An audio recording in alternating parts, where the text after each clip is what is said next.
It is a miniature masterpiece, carved from soapstone and fired to a ceramic hardness, small enough to be concealed in the palm of the hand. The detail is breathtaking. A majestic, unicorn-like bull, its powerful form rendered with an artist's precision, and above it a line of elegant, enigmatic symbols. This is the script of the Indus Valley Civilization, and for 5,000 years it has remained utterly silent. No one on Earth can read what it says. Thousands of these seals have been found in the ruins of their great cities, but the most confounding of all was discovered here, in the royal graves of Ur in Mesopotamia, over 1,000 miles from its home. How did this tiny, silent key to a lost civilization end up in the heart of another? The answer is a story of immense distance, incredible sophistication, and an ancient trade network that challenges everything we thought we knew about the Bronze Age. In the 3rd millennium BC, the world of civilized man was dominated by a triumvirate of giants. In the west, the pharaohs of Egypt were building their eternal pyramids. In the heart of the Near East, the kings of Mesopotamia were raising the first great ziggurats. And to the east, spanning an area larger than both its rivals combined, was the third and most mysterious of these pristine civilizations, the Indus Valley, or Harappan Civilization. For centuries, it was a ghost of history, its cities buried and forgotten. But when archaeologists unearthed its great metropolises, like Mohenjo-Daro and Harappa, the mystery only deepened. They found cities of stunning sophistication, with meticulously planned grid-like streets, advanced urban sanitation, and a degree of standardization in bricks and measures that was unparalleled in the ancient world. But they also found a series of profound absences. They found no grand palaces for kings, no monumental temples to the gods, no lavish royal tombs filled with ostentatious displays of wealth. This was a civilization that possessed all the hallmarks of a major power: great cities, a large population, a written script, but it seemed to lack the very institutions of kingship and warfare that defined its contemporaries. It was an enigma, a civilization built on a different model, a different ideology. With no royal histories to read, how do we decode the source of their power? The answer lies in the most common, yet most profound artifact they left behind: the small square soapstone seal.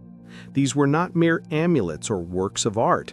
This investigation will reveal that these seals were the sophisticated administrative technology at the heart of the Harappan world, a combination of corporate logo, bill of lading, and personal signature that powered one of the first great international trading economies. These seals are our economic Rosetta Stone, the key to understanding a civilization that was built not on the power of the sword, but on the principles of commerce. Our journey will follow the trail of these enigmatic objects. First, we will explore the unique, orderly world of the Harappans themselves. We will then deconstruct the seal as a piece of technology, showing how this simple-looking stamp was a brilliant solution to the problem of managing a complex economy. We will follow the archaeological breadcrumbs, the trail of seals and other trade goods that leads across the Arabian Sea and into the heart of Mesopotamia, the irrefutable proof of a vibrant, long-distance maritime trade. We will reconstruct the ghost commodities, the precious, perishable goods that these seals were used to secure. Finally, we will explore the Great Decline and ask why this vast and sophisticated economic network simply vanished, leaving its greatest secrets locked behind an unreadable script. For nearly a century, our understanding of the dawn of civilization was a story of two great rivers, the Nile and the Tigris-Euphrates. But in the 1920s, a stunning archaeological discovery in British India shattered this simple picture. Beneath the dusty plains of modern-day Pakistan and northwest India, a third great Bronze Age civilization was unearthed, a ghost on the map of history, brought back to light. This was the Indus Valley, or Harappan Civilization, and it was a giant. At its peak, it was the most geographically extensive of the three pristine civilizations, its territory stretching over 1 million square kilometers, an area larger than ancient Egypt and Mesopotamia combined. Its story, however, is one of the most profound mysteries in all of ancient history, for it is a story of a civilization that possessed all the complexity of a great empire, yet seems to be missing the one thing every other ancient empire had: a king. The twin hearts of this lost world were the two great metropolises of Mohenjo-Daro and Harappa. These were not the chaotic, organically grown cities of their contemporaries. They were masterpieces of urban planning, cities laid out on a meticulous grid system that speaks to a sophisticated, centralized authority. Each city was dominated by a raised, fortified western mound, which archaeologists call the citadel, and a much larger, lower town where the bulk of the population lived. The sheer scale is breathtaking. Mohenjo-Daro, at its peak, may have housed as many as 40,000 people, making it one of the largest cities on Earth. And this urban planning was replicated, with local variations, across hundreds of other smaller settlements throughout the valley. This was a culture of order, logic, and immense organizational capability. The most striking feature of this planned economy is the standardization of its most basic building block, the mud brick. Across a territory that spans the modern equivalent of France, Germany, and the UK combined, Harappan bricks were baked to a near-universal, standardized size ratio of 4:2:1. This is a feat of industrial-scale production and unprecedented quality control. It implies a single, unified system of weights and measures, a shared understanding of engineering, and a centrally managed economic or ideological system powerful enough to enforce these standards over a vast domain. It is the first powerful clue that we are dealing with a society where order and administration were paramount. But the Harappan genius for engineering went far beyond simple bricks. Their management of water was a marvel of the ancient world. While Mesopotamia and Egypt built monumental canals for irrigation, the Harappans focused their engineering on the individual and the city. Nearly every major house in Mohenjo-Daro had its own well, bathroom, and a sophisticated sanitation system, with clay pipes that carried wastewater away from the home and into a complex network of covered, brick-lined drains that ran beneath the main streets. The Great Bath at Mohenjo-Daro is the ultimate expression of this hydraulic skill. It is a massive, sunken pool built with perfectly fitted baked bricks and sealed with a waterproof layer of natural bitumen. It is a masterpiece of hydraulic engineering, likely used for public ritual, and a public works project on a scale that would have required immense planning and the mobilization of a vast, specialized workforce. The level of civic planning, particularly in sanitation, would not be seen again in human history for thousands of years. And yet, as we walk these silent, orderly streets, we are confronted not by what is there, but by what is profoundly missing. In Mesopotamia, the heart of the city was the grand palace of the king, the symbol of secular power, and the soaring ziggurat of the city's patron god. In Egypt, the landscape was dominated by the monumental pyramids and temples, all built to glorify the divine pharaoh. In the Indus Valley, we find none of this. There are no identifiable grand palaces.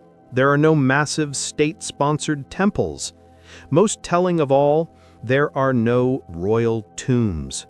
While the graves of Mesopotamia and Egypt are filled with the ostentatious, almost unimaginable wealth of their kings, the gold of Ur, the treasures of Tutankhamun, the Harappan graves are remarkably simple and egalitarian, showing little differentiation in wealth. Furthermore, the evidence for endemic warfare, the very engine of state formation in other parts of the world, is conspicuously thin. We find few weapons. Their art depicts not scenes of conquest and smiting enemies, but scenes of animals, of ritual, and of daily life. The cities, while often fortified, seem designed more for flood control and the management of trade than for withstanding a massive military siege. This presents us with a profound historical enigma, a civilization of immense size, complexity, and organization, but one that seems to lack the very institutions that we believed were necessary for a state to exist: a divine king, a powerful priesthood, and a standing army. So who was in charge? What force held this vast, standardized civilization together for over half a millennium? Was it a collective of anonymous priests governing through ritual? Was it a council of clan leaders? Or was it something else entirely? The most powerful clues we have lie in the thousands of tiny, intricate seals found in every home and every workshop. These are not royal crests or religious icons. As we will see, they are tools of administration and commerce. The very order, standardization, and peacefulness of the Harappan world may be the clues that point to its true nature, a civilization built not on the authority of kings and generals, but on the powerful organizing logic of a vast and sophisticated economy. To decode the Harappan economy, we must begin with its most ubiquitous and enigmatic artifact, the steatite seal. At first glance, these small objects, most no larger than a postage stamp, seem to be miniature works of art. They are carved with a grace and precision that is astonishing, depicting a world of powerful animals, mythological creatures, and complex ritual scenes. But to focus only on their beauty is to miss their true purpose. These seals were not primarily decorative. They were the workhorses of the Indus Valley administration, a brilliant and highly sophisticated piece of technology designed to solve the fundamental problems of a complex, large-scale economy: ownership, security, and accountability. The Harappan seal was a key, a lock, and a signature, all rolled into one. The typical seal was carved from steatite, or soapstone, a soft talc schist that was easy to work. After the intricate design was incised into its face in negative relief, the seal was fired at a high temperature. This process hardened the soft stone, turning it into a durable, white, ceramic-like material with a lustrous protective glaze. This was a crucial technological step. It transformed a fragile, easily altered object into a robust, permanent tool, capable of making thousands of impressions without wear. On the reverse of each seal was a perforated boss, a small carved hump with a hole drilled through it. This allowed the seal to be worn on a string, perhaps around the neck or wrist, keeping this vital tool of personal and economic identity with its owner at all times. The true genius of the seal, however, was not the object itself, but the impression it created.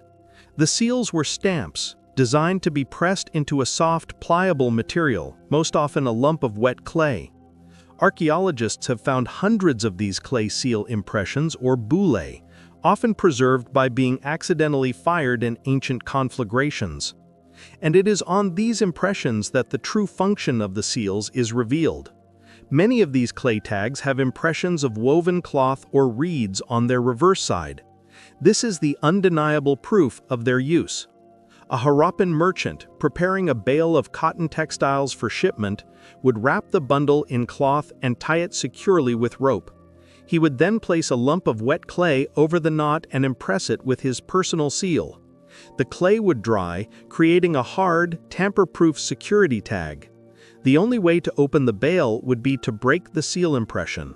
This simple act was a revolutionary administrative innovation. The unbroken seal impression served as a guarantee to the recipient that the goods had not been tampered with on their long journey. It was a mark of authenticity, a way of ensuring that the quantity and quality of the goods that left the producer's warehouse were the same as those that arrived at the buyer's destination. It was the ancient world's first tamper-evident packaging, a crucial technology for building the trust that is the bedrock of any long-distance trade. But the seal did more than just secure the goods. It identified the owner. Each of the thousands of seals discovered is unique. While they share a common style and a common set of animal motifs, the combination of the image and the line of script above it is always distinct. This means that each seal was a unique identifier, a personal or corporate signature. When a merchant in Mohenjo-Daro received a bale of goods from a supplier in Harappa, he could tell, simply by looking at the seal impression, exactly who had sent it. It was a system of branding and accountability. If the goods were of high quality, he knew who to order from again. If they were substandard, he knew who to blame. This system was the backbone of the entire Harappan supply chain, a simple but brilliant tool for managing the complex economic relationships between producers, merchants, and consumers across a vast territory. The seals were likely also used to control access. A seal impression could be placed on the clay that sealed the door of a granary, a warehouse, or a private storeroom. An official in charge of the great granary at Harappa could lock the doors, place his seal upon the lock, and be certain that no one could enter without his knowledge. An unbroken seal meant the contents were secure. A broken seal was immediate evidence of unauthorized entry. In a society that seemed to lack the overt military and police power of its contemporaries, this system of administrative control and accountability may have been the primary tool for maintaining order and managing the civic economy. The images carved on the seals themselves, the powerful bulls, the mythical unicorns, the enigmatic ritual scenes, were not just decoration. They were likely the logos of powerful individuals, merchant families, trade guilds, or perhaps even city administrations. They were the corporate brands of the Bronze Age, each one a unique symbol of a specific economic entity. The silent, elegant script above the image likely named that entity. While we cannot yet read the names, we can understand the system. It was a sophisticated technology of identity and security, a tool that was absolutely essential for managing the production, storage, and long-distance trade of goods in a complex, urban, and geographically widespread civilization. The Harappan seal is a key, a tool that unlocks the function of their economy, but it is a key to a lock that we still cannot turn. Above the powerful animal motifs on almost every seal lies a short, elegant inscription. This is the Indus script, the writing system of this great civilization, and it is one of the most significant and frustrating mysteries in all of ancient history. For over a century since its discovery, the world's finest linguists, epigraphers, and computer scientists have attempted to crack its code. All have failed. The Harappans, for all their sophistication, remain a people without a voice. This profound silence is what makes the archaeological context of their ancient trade so absolutely critical. With their words lost to us, we must learn to read their actions. The challenge of decipherment is immense, a perfect storm of linguistic and archaeological obstacles. The first and most significant problem is the lack of a Rosetta Stone. The key to cracking Egyptian hieroglyphs was the discovery of a single inscription that bore the same text in 3 known languages. For the Indus script, no such multilingual text has ever been found. There is no Harappan Sumerian bilingual tablet, no convenient key to unlock the meaning of the symbols. We are working in a complete vacuum. We do not even know for certain what language family the Indus script represents. Was it an early form of the Dravidian languages still spoken in southern India? Was it an ancestor of the Indo-Aryan languages that would later dominate the subcontinent? Or was it a complete linguistic isolate, a language with no surviving relatives? Without this fundamental piece of information, decipherment is like trying to solve a crossword puzzle where you don't know the language. The second major problem is the nature of the inscriptions themselves. They are overwhelmingly short. The average inscription is only about 5 symbols long. The longest one ever found is a mere 26 symbols. This is a stark contrast to other ancient scripts. In Egypt and Mesopotamia, we have vast libraries of texts, long royal histories, epic poems, complex religious rituals, legal codes, and mundane administrative records. From the Indus Valley, we have none of this. There are no books, no long inscriptions on temple walls, no letters written on papyrus or clay. The entire body of this lost language consists of a few thousand of these short, enigmatic phrases, repeated over and over again on the faces of the seals. What can we deduce from this? The brevity and the context of the inscriptions, found almost exclusively on these administrative seals, strongly suggest that the script was not used for literature or history. Its purpose was overwhelmingly economic and administrative. This is the broad consensus of most scholars. The symbols likely represent personal names, official titles, the names of merchant families or trade guilds, or perhaps the names of the commodities being traded. The script was a tool of the economy, a way of labeling goods and identifying their owners. This is both a frustrating limitation and a powerful clue. It tells us that the very act of writing for the Harappans was born from the practical necessities of managing a complex system of trade and production. Despite the lack of a full decipherment, scholars have made some progress. Through statistical and computational analysis, we know that the script almost certainly reads from right to left, as the symbols on the right are often slightly compressed on the left as a carver ran out of space. We have identified several hundred unique signs, a number that is too large for a simple alphabet, but too small for a purely pictographic system, suggesting it's a logosyllabic script, a complex mix of symbols representing both whole words and phonetic syllables, much like Mesopotamian cuneiform. We can identify frequently used signs and patterns, some of which may represent common titles or place names. But what we cannot yet do is assign sound or meaning to these symbols. The unicorn on the seal might be a symbol of a specific powerful clan, and the script above it might read, "The House of Arish," but we simply do not know. This silence is what makes the archaeological trail of the seals so incredibly important. It is the only other language the Harappans can speak to us. While the script is a locked box, the journey of the seals themselves is a story we can read with clarity. By following the physical path of these objects, we can reconstruct the vast network of their ancient trade. We can see which foreign powers they were in contact with. We can map the reach of their commercial empire, and we can deduce the scale of their economic power. The seals as objects have become the primary text. Their silence as a script forces us to look even more closely at their function as a technology, the silent, efficient engines of a lost economic world. For a civilization whose script we cannot read, the objects they left behind are their only voice.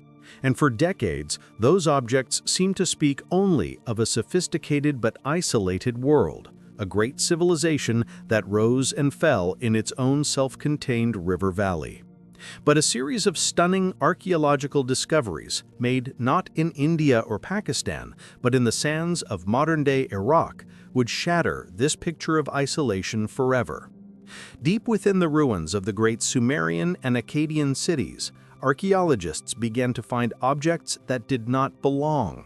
Distinctive, square seals bearing the image of a unicorn and the elegant, unreadable script of the Indus Valley. This was the irrefutable physical proof of long-distance contact. Following the trail of these seals would allow us to chart the course of one of the most important and extensive maritime trade networks of the Bronze Age. The discoveries were electrifying. When Sir Leonard Woolley was excavating the royal cemetery at the very heart of Mesopotamian power and wealth, he found several classic square Harappan seals. He also found other hybrid seals. Some were round, the preferred shape in the Persian Gulf, but were carved with the distinctive Harappan unicorn motif in script.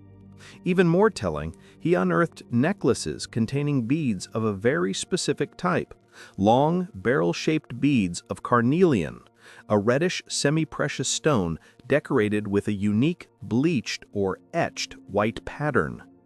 This was a signature, high-tech luxury good of the Indus Valley. To find these objects in the richest tombs of Mesopotamia was the equivalent of finding a Swiss watch in the treasure chest of a 17th century Chinese emperor. It was the smoking gun, the undeniable evidence of a sophisticated, high-value ancient trade relationship. These were not isolated finds. Over the decades, more and more Harappan artifacts have been unearthed across the Near East. They have been found at major Mesopotamian centers like Kish, Eshnunna, and Lagash. They have been discovered at sites in Iran and, most importantly, all along the trade routes of the Persian Gulf, at sites in modern-day Bahrain, Oman, and the UAE. When archaeologists plot these finds on a map, the conclusion is inescapable. This was not a story of a few random overland contacts. This was the clear footprint of a major, well-established, and primarily maritime supply chain. The likely route of this great trade is now clear. Harappan ships, likely built from the teak and rosewood of the Indian subcontinent, would have departed from major, purpose-built port cities like Lothal in modern-day Gujarat. The ruins at Lothal are remarkable, featuring what is believed to be the world's earliest known man-made dockyard, a massive brick-lined basin connected by a channel to a nearby river. From here, these sturdy, square-sailed vessels would have begun their epic journey. They were not just coastal sailors, they were masters of the open ocean. They would have sailed westwards, across the Arabian Sea, following the coastline of modern-day Pakistan and Iran. This was a perilous journey of over 1,000 miles, requiring sophisticated navigational skills and a deep understanding of the region's seasonal monsoon winds. Along the way, they would have stopped at the intermediary ports of the Persian Gulf, a region known to the Mesopotamians as Dilmun, likely modern Bahrain. Dilmun was a great commercial nexus, a neutral territory where merchants from different civilizations could meet and trade. Here, the Harappans would have traded their goods with the local Dilmunite merchants, who in turn controlled the final, lucrative leg of the journey up the Gulf and into the rivers of Mesopotamia. The presence of the Harappan seals in Mesopotamia speaks volumes about the nature of this trade. Some seals may have belonged to Harappan merchants who were physically living in expatriate communities within the Sumerian cities, managing their business interests abroad. But the discovery of the clay seal impressions tells a different story. When an archaeologist in finds a clay tag bearing a Harappan seal impression that once was attached to a now-vanished bale of goods, it means that the system of Harappan administrative technology was understood and respected by their Mesopotamian trading partners. A Sumerian merchant, upon receiving a sealed bale from the Indus Valley, would have recognized it as a guarantee of authenticity. The seal was the symbol of the Harappan brand, a mark of a professional, reliable, and sophisticated commercial enterprise whose business practices were respected across the entire region. This connection, proven by the trail of the seals, rewrites the history of the Bronze Age economy. It reveals a world that was far more globalized than previously imagined. This was not a world of three isolated civilizations, but a deeply interconnected economic sphere linked by a vast and challenging maritime network. The Harappan seals, in their silent, elegant script, tell a story not of kings and gods, but of contracts, of shipments, of quality control, and of trust. They are the artifacts that allow us to decode a lost chapter in the history of trade, a chapter written not on clay tablets, but on the vast, open waters of the Arabian Sea. The Trail of the Seals provides the undeniable map of the Harappan trade network. It is the physical proof of a connection, a system of security and administration that spanned 1,000 miles of open ocean. But the seals and the broken clay tags are just the packaging. They are the ancient equivalent of a branded cardboard box, a silent witness to a transaction whose actual contents have long since vanished. The vast majority of the goods that traveled along these Bronze Age sea lanes were organic and perishable. Time has consumed them, leaving us with a profound mystery. What were the ghost commodities that made this entire, vast, and sophisticated economy profitable? To answer this, we must become archaeological detectives, piecing together clues from diverse fields to reconstruct the lost cargo of the Indus Valley. The most likely candidate for the primary Harappan export, the blockbuster product that drove their trade with Mesopotamia, was cotton.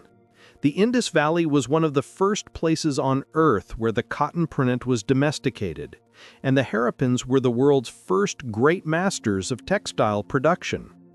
Archaeological evidence from sites like Mohenjo-Daro has unearthed some of the earliest known fragments of cotton cloth, along with the tools of a massive textile industry. Countless spindle whorls for spinning thread, and terracotta loom weights for weaving fabric.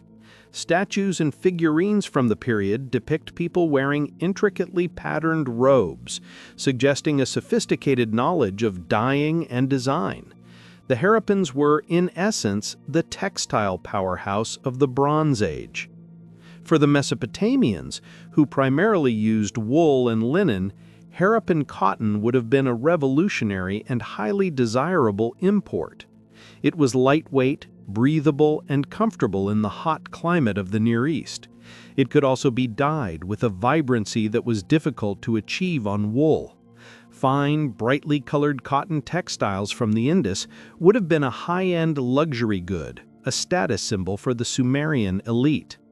While the cloth itself has almost entirely decayed, we have a crucial piece of secondary evidence.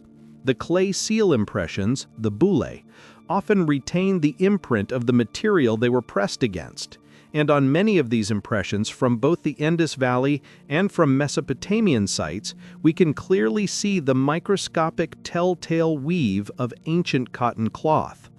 The seals were not just securing random bundles, they were securing bales of the very textiles that were the heart of the Harappan export economy. A second major export was likely high-quality exotic timber. The Indus Valley and its hinterlands were rich in valuable woods that were completely absent in the sparse, reed-filled river valleys of Mesopotamia.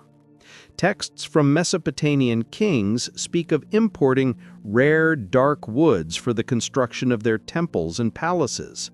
One of the most prized was a wood they called magan, which archaeologists now believe may be a form of rosewood or other hardwoods from the Indian subcontinent. Harappan ships with their large cargo holds were the perfect vehicles for transporting these heavy, bulky logs. The wealth of the Indus was not just in what they could make, but in the rich natural resources they controlled. Another signature product of the Harappan export economy was carnelian beads. Carnelian, a semi-precious reddish-orange stone, was mined extensively by the Harappans, particularly in the region of modern Gujarat. But their craftsmen developed a unique and highly advanced technology for working it. They learned to drill incredibly long, thin, perfect holes through the hard stone, creating beautiful, long barrel beads that were impossible for other cultures to replicate. They also perfected a technique of etching or bleaching the beads with an alkali paste to create intricate white patterns, a high-tech decorative art. These distinctive beads were a Harappan trademark, a product of immense beauty and technical skill. Their discovery in the royal tombs of is one of the most definitive pieces of evidence for a high-value luxury goods trade between the two civilizations. Other more exotic goods likely completed the cargo. Ivory was a major Harappan industry. They had access to the Indian elephant, and their workshops produced a wide range of ivory products, from combs and ornaments to intricate game pieces. Ivory objects, clearly of Harappan origin, have also been found in Mesopotamia. There is also evidence for the trade in live exotic animals. Mesopotamian texts and art depict peacocks, a bird native only to the Indian subcontinent. It is highly likely that these beautiful, exotic birds, a symbol of immense luxury, were first brought to the West by Harappan merchants. On their return journey, the Harappan ships would not have been empty. They were likely filled with the goods of Mesopotamia and the Persian Gulf. They would have imported Mesopotamian woolen textiles and perhaps silver, which was more common in Anatolia and the West. From the ports of Dilmun in the Gulf, they would have acquired another vital commodity, copper. The vast copper mines of ancient Oman were a primary source for the entire region, and the Harappans, with their advanced bronze casting industry, would have been major consumers.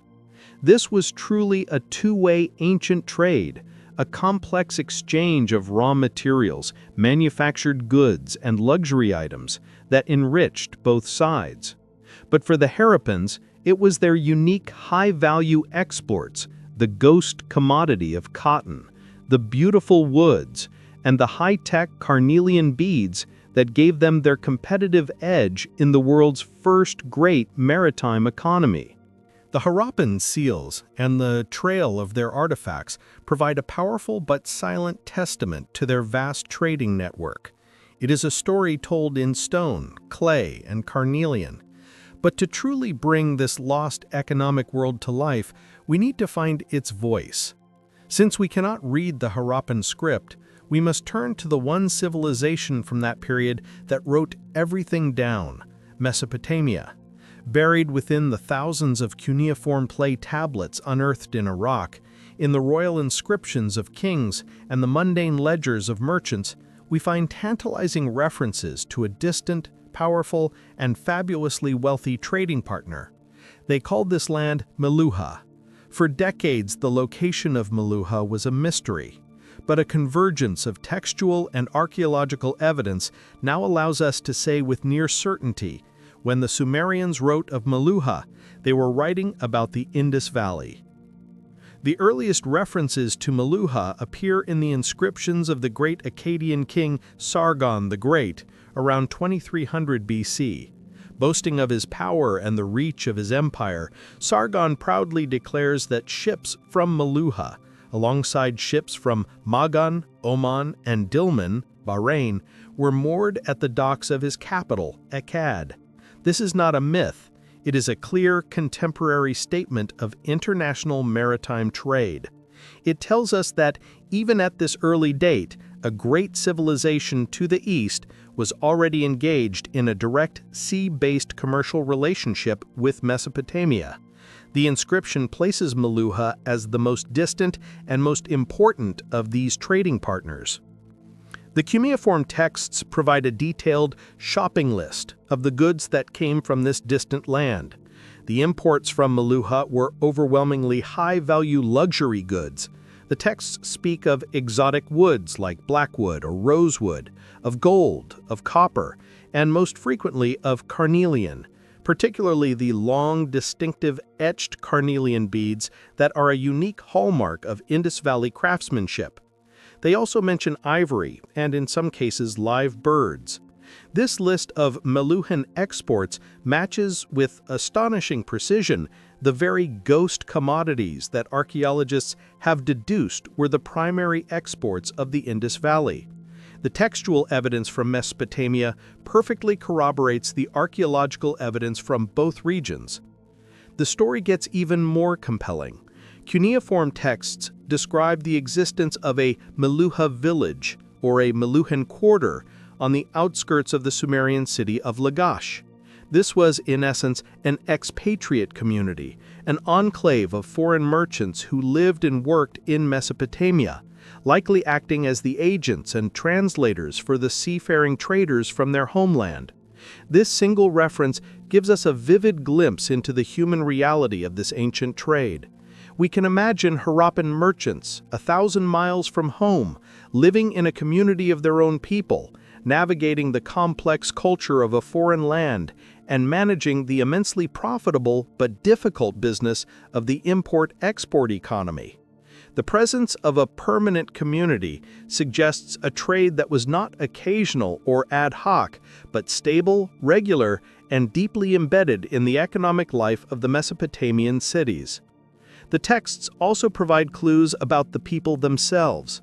The Sumerians described the people of Meluhha as the people of the Black Land, a name that has often been a source of confusion, but it likely refers to the dark, fertile alluvial soil of the Indus River plain, or perhaps to the skin color of the Dravidian-speaking peoples who likely formed the bulk of the Harappan population. In the Curse of Akkad, a Mesopotamian poem, the people of Meluhha are described as bringing exotic wares to the great city, a clear reference to their role as merchants of the exotic. The identification of Meluhha with the Indus Valley is now the consensus view among most archaeologists and Assyriologists. The evidence is simply too strong to ignore. The timeline matches perfectly, the list of exported goods is an exact match, the existence of a sea-based trade route is confirmed by both the texts and the archaeological finds in the Persian Gulf, and the presence of Harappan artifacts in Mesopotamia and Mesopotamian artifacts in the Indus Valley, such as a few Mesopotamian cylinder seals, confirms a direct two-way relationship. This identification is a breakthrough of immense importance. It finally gives a voice, albeit a second-hand one, to the silent civilization of the Indus. It confirms, from the perspective of their most important trading partner, that the Harappans were a major power in the world of international trade.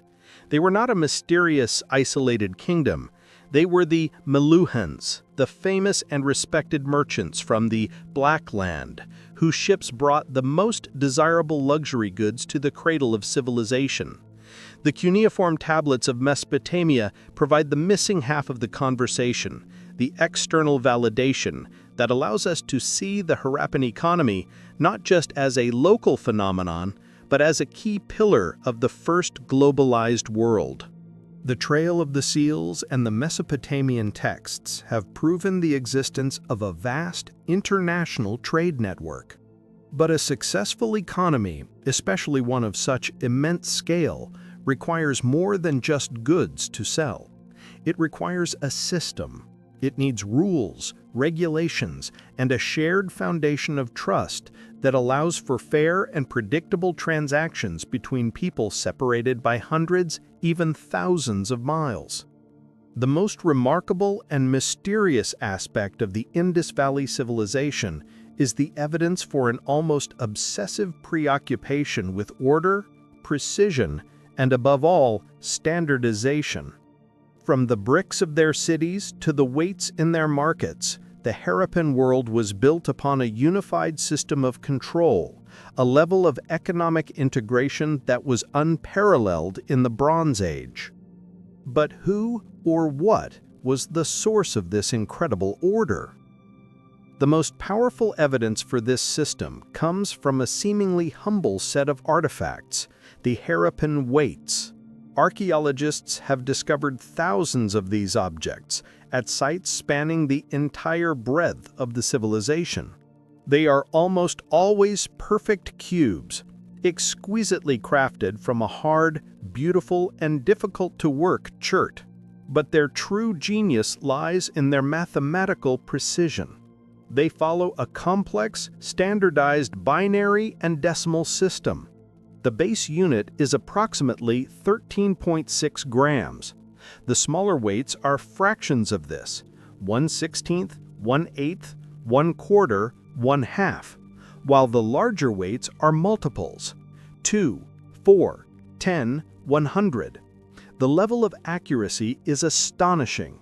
A 10-unit weight found in Mohenjo-Daro will be almost exactly the same as a 10-unit weight found in Lothal, 400 miles away. This was a unified system of weights and measures that was respected and enforced across a territory larger than Egypt or Mesopotamia. The economic implications of this are profound. It means that a merchant in a northern city could be certain that he was getting a fair measure of grain or gold from a supplier in a southern port.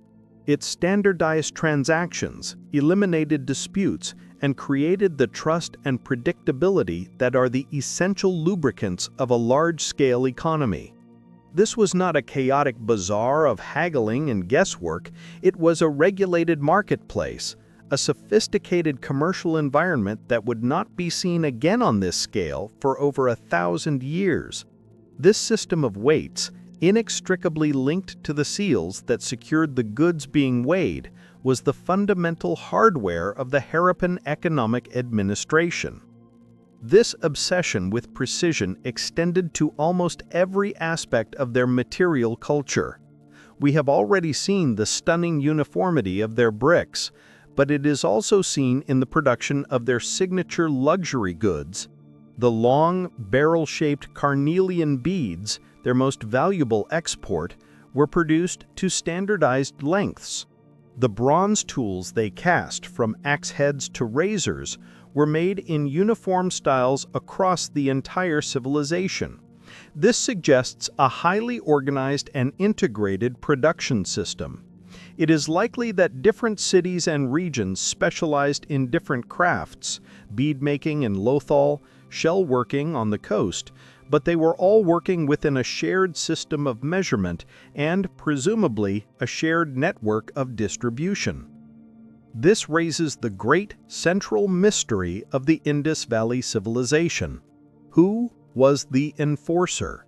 In Mesopotamia, such standardization was the product of royal decree. The king, as the supreme authority, set the weights and measures for his kingdom. In Egypt, the divine pharaoh's bureaucracy managed every aspect of the state economy. But in the Indus Valley, we find no kings, no pharaohs. So, who or what was the central authority that ensured a merchant in a remote village used the exact same weight system as a trader in the capital? One theory is that the Harappan world was governed by a priestly class. Perhaps the occupants of the citadels were not kings, but anonymous priest rulers who maintained order through the strict enforcement of religious and ritual purity. In this model, the standardization of weights and measures would have been a sacred, divinely ordained system, and to cheat the system would be to commit a sin. The Great Bath at Mohenjo-Daro, a place of clear ritual importance, may have been the center of such a cult. Another theory suggests a republic of elites, a council of powerful clan leaders or wealthy merchant families from the different cities who collectively governed the civilization and agreed upon a common set of economic rules for their mutual benefit. A third and perhaps most intriguing theory is that the standardization was not enforced from the top down by a state at all, but instead was a product of the economic system itself. In this model, the powerful and highly organized merchant guilds were the primary drivers of order. For long-distance trade to function, they needed a common language of commerce. They may have collectively developed and enforced the system of weights and seals as a form of self-regulation, a chamber of commerce for the Bronze Age. The authority would not have been political, but economic. A merchant who did not adhere to the standard would be ostracized from the network, unable to trade, a punishment more effective than any royal decree. Whichever model is correct, the conclusion is the same. The Indus Valley Civilization represents a unique experiment in social and economic organization. The evidence of the seals and the astonishing standardization of their material world points to a civilization where the logic of order, precision, and economic efficiency was the supreme governing principle. They were a people who built their world not around the whims of a king or the glory of a god, but around the elegant mathematical certainty of a perfectly balanced scale. For nearly 700 years, the Indus Valley Civilization had been a marvel of stability, order, and prosperity. Its vast interconnected economy, managed by the elegant technology of its seals, stretched from the foothills of the Himalayas to the shores of the Arabian Sea and beyond. But beginning around 1900 BC, this magnificent and resilient civilization entered a period of terminal decline. The great cities began to empty, the script disappeared, The sophisticated system of weights and measures fell into disuse, and the long-distance trade with Mesopotamia ceased. The collapse of the Harappan world is one of the most profound mysteries in ancient history. There was no single cataclysmic event, no invading army that toppled its walls. Instead, it seems to have been a slow, inexorable unraveling, a system's collapse driven not by the sword, but by the subtle and ultimately more powerful forces of nature and a changing global economy. For many years, the leading theory for the collapse was a dramatic, violent invasion. The ancient Hindu scriptures of the Rig Veda speak of the Aryan god Indra destroying great walled cities. Early archaeologists like Mortimer Wheeler discovered skeletons in the upper layers of Mohenjo-Daro that seemed to be the victims of a final, bloody massacre. This Aryan invasion theory was a simple and compelling narrative. It suggested that waves of Indo-European-speaking warriors with their horse-drawn chariots swept down from the north and violently overthrew the peaceful urban civilization of the Indus. However, modern archaeology has largely discredited this view. The massacre skeletons have been shown to be simple burials, not the victims of a single battle. There is no widespread evidence of burning or destruction at the major sites consistent with a massive military conquest. While migrations of new peoples into the region certainly occurred, the idea of a single violent invasion as the primary cause of collapse is no longer supported by the evidence. Other theories have pointed to localized catastrophic events. The Indus River is a notoriously volatile and powerful force. Some scholars have suggested that a massive earthquake could have altered the river's course or created a natural dam that catastrophically flooded Mohenjo-Daro, the civilization's largest city. There is indeed evidence for major flood events at the site. But while a flood could certainly devastate a single city, it fails to explain the simultaneous and widespread decline of the entire civilization across 1 million square kilometers, from the coast to the northern plains. The cause had to be something far larger, a force that could affect the entire system. The most compelling and widely accepted theory today is one of climate change.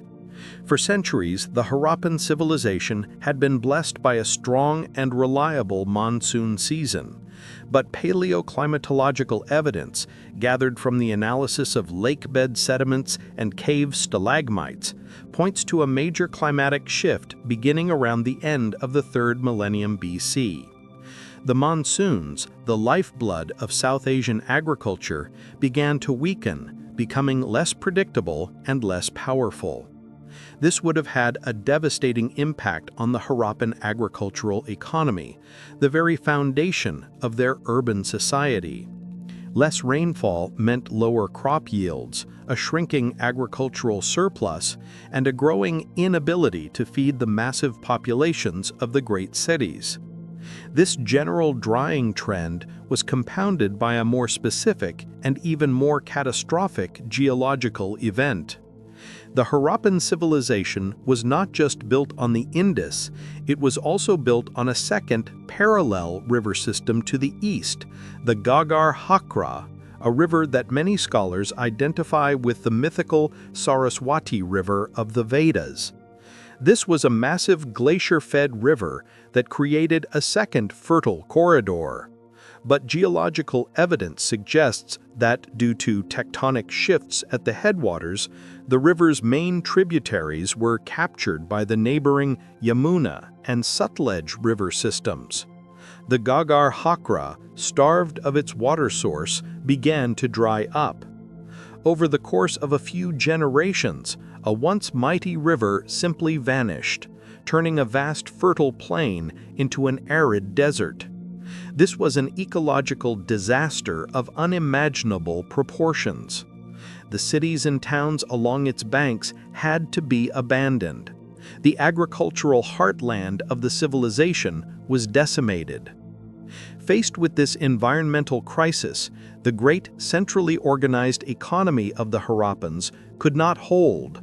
The surplus that had funded the urban specialists, the long-distance trade, and the complex civic infrastructure simply disappeared. At the same time, their primary international trading partner, Mesopotamia, was also undergoing a period of political instability, disrupting the lucrative maritime trade that had brought in so much wealth. It was a perfect storm. The internal economic engine was sputtering due to agricultural failure, and the external economic engine was failing due to instability abroad. The result was a slow, inexorable de-urbanization. The great cities like Mohenjo-Daro and Harappa were slowly abandoned, their populations dispersing into smaller, more sustainable rural villages. The sophisticated technologies of the urban age, the script, the system of weights, the seals themselves, were no longer needed to manage a simpler, more localized economy, and so they were forgotten.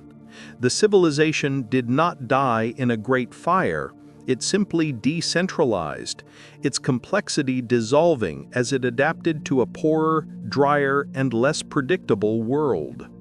Our investigation began with a single enigmatic object, a small, intricately carved stone seal, a key to a civilization whose words are lost to us. We sought to understand the purpose of these thousands of unique seals and the nature of the society that created them. Having journeyed through the silent, orderly streets of Mohenjo-Daro, deconstructed the brilliant technology of the seals themselves, and followed their faint but undeniable trail across the sea to Mesopotamia, the evidence allows for a clear and powerful verdict. The Harappan Seals are the administrative backbone of a vast, sophisticated, and highly organized economy built on the principles of standardization and long-distance trade. They are the key that unlocks the central mystery of the Indus Valley, revealing a civilization whose primary source of power was not a king's crown or a priest's prayer, but the masterful control of commerce. We have established that the Harappan Seals were not mere works of art, but a revolutionary administrative technology. They were a combination of a corporate logo, a personal signature, and a tamper-proof security device. Their use in sealing goods for shipment is irrefutable, proven by the imprints of cloth and rope on the clay tags they created. This system provided the essential ingredients for a large-scale economy: accountability, security, and trust. Our investigation has definitively proven that this economy was not an isolated, local affair. The discovery of dozens of Harappan seals, beads, and other artifacts in the great cities of Mesopotamia is the smoking gun that confirms a vibrant, long-distance maritime trade network stretching over 1,000 miles. We have shown that this was not a one-sided, primitive exchange. The textual evidence from Mesopotamia, speaking of the wealthy and respected merchants from the land of Meluha, corroborates the archaeological finds, painting a picture of a peer-to-peer relationship between two of the world's great Bronze Age powers. Furthermore, we have concluded that the entire Harappan system was built on an almost obsessive degree of order and standardization. The uniform bricks of their cities and, most importantly, their precise and universally adopted system of weights and measures were the essential software that allowed this vast commercial network to function so effectively. While the ultimate source of this authority, be it a council of priests, a merchant oligarchy, or some other unknown entity, remains a mystery, its effect is undeniable. It created a predictable and regulated marketplace on a continental scale, an achievement unparalleled in its time. Therefore, the final conclusion of our investigation is this: The Indus Valley Civilization presents a unique model of a great Bronze Age power, one that appears to have prioritized the logic of commerce and administration over the glorification of kings and gods. The seals are the ultimate symbol of this ethos. They are not monuments to individual rulers, but tools for the collective management of a complex economy. The evidence they provide, both in their function and their distribution, allow us to confidently identify the Harappan world as one of history's first great trading superpowers, a civilization whose quiet, orderly prosperity was built, piece by piece, on the strength of a small, square seal. The great cities of the Indus Valley have returned to the earth, their standardized bricks buried under the silt of millennia. The trade routes that once pulsed with the exchange of cotton and carnelian are gone, and the elegant script, the final secret of the Harappan world, remains stubbornly silent. The story of the Harappan Seals is a story of a civilization that we can see with incredible clarity, yet cannot fully hear. Their legacy is therefore one of both profound insight and tantalizing mystery, a powerful lesson in the different forms a civilization can take, and a humbling reminder of the limits of our knowledge. The Indus Valley Civilization offers a startling and invaluable alternative model for the organization of a complex society. In a world where we have come to expect that the rise of civilization is synonymous with the rise of divine kings, monumental palaces, and glorious warfare, the Harappans present a different path. Theirs appears to be a civilization built on a foundation of order, planning, and above all, the logic of trade. The immense social cohesion required to build their cities and maintain their vast network seems to have been generated not by a charismatic ruler on a throne, but by the shared collective enterprise of a thriving economy. The Harappan world suggests that the forces of commerce and administration can be just as powerful a unifying principle as the command of a king or the doctrine of a priest. The seals themselves are the ultimate symbol of this unique ethos. While the Egyptians built pyramids to their god-kings and the Mesopotamians wrote epics of their heroes, the Harappans poured their greatest artistic and technological skill into the creation of these miniature, administrative masterpieces. Their legacy is not one of individual glory, but of a sophisticated system. It is the legacy of a people who seem to value the integrity of a bale of cotton as much as other cultures valued the conquests of a king. This profound difference is perhaps their most important contribution to the story of human civilization, a demonstration that there is more than one way to build a world. And yet, we are left with the silence. The undeciphered script is the great locked door that stands between us and a true understanding of the Harappan mind. Contained within those few hundred elegant symbols are the names of their merchants, the titles of their leaders, perhaps the names of their gods, and the very language they spoke. To read the script would be to finally hear their voice, to understand their world not just through the lens of their economy, but through their own words. Its decipherment remains one of the great Everest-like challenges of modern archaeology, a prize of almost unimaginable historical value. Until that day comes, the seals remain our most eloquent and trusted guides. They are the tangible proof of a lost world of astonishing sophistication and reach. They are the keys that have allowed us to unlock the vast, forgotten network of their ancient trade and to reconstruct the economic foundations of their orderly world. They are the unread pages of a magnificent ledger, a silent testament to a civilization of commerce waiting patiently for the day when we can finally read what is written.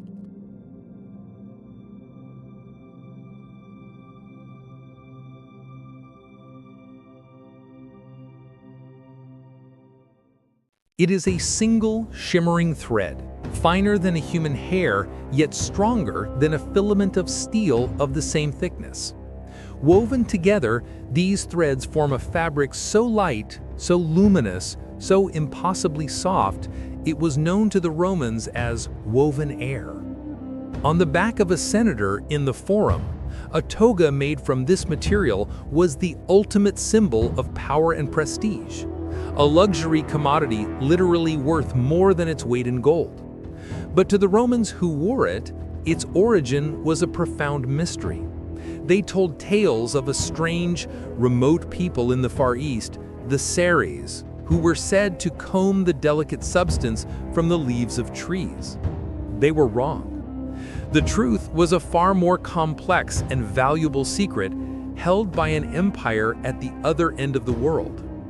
This documentary will investigate how that single, delicate thread, produced by a humble caterpillar in a kingdom shrouded in myth, became the central commodity in the most ambitious and transformative network of ancient trade in human history. We will reveal that this network was not born from a desire for profit, but from a desperate, high-stakes geopolitical gamble that would irrevocably connect the two halves of the planet and redefine the world. To understand the birth of the Silk Road, one must first envision the world of the 2nd century BC. A planet of two superpowers, twin titans of civilization, each utterly unaware of the other's existence. In the West, the Roman Republic was in its ascendancy, its legions relentlessly consolidating control over the entire Mediterranean basin, creating a single, vast political and economic sphere. In the Far East, the Han Dynasty of China presided over a unified empire of breathtaking scale and sophistication, a centralized state with a massive population, advanced technology, and a profound sense of its own cultural superiority. Between these two great poles of human civilization lay thousands of miles of the world's most forbidding terrain.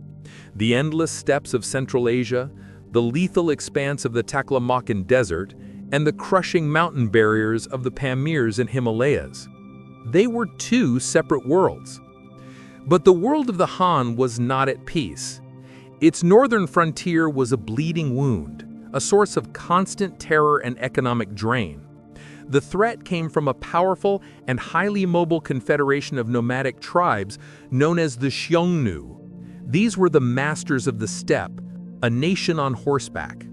Their lightning-fast cavalry archers could raid deep into Chinese territory, pillaging settlements and slaughtering populations before vanishing back into the vast open grasslands.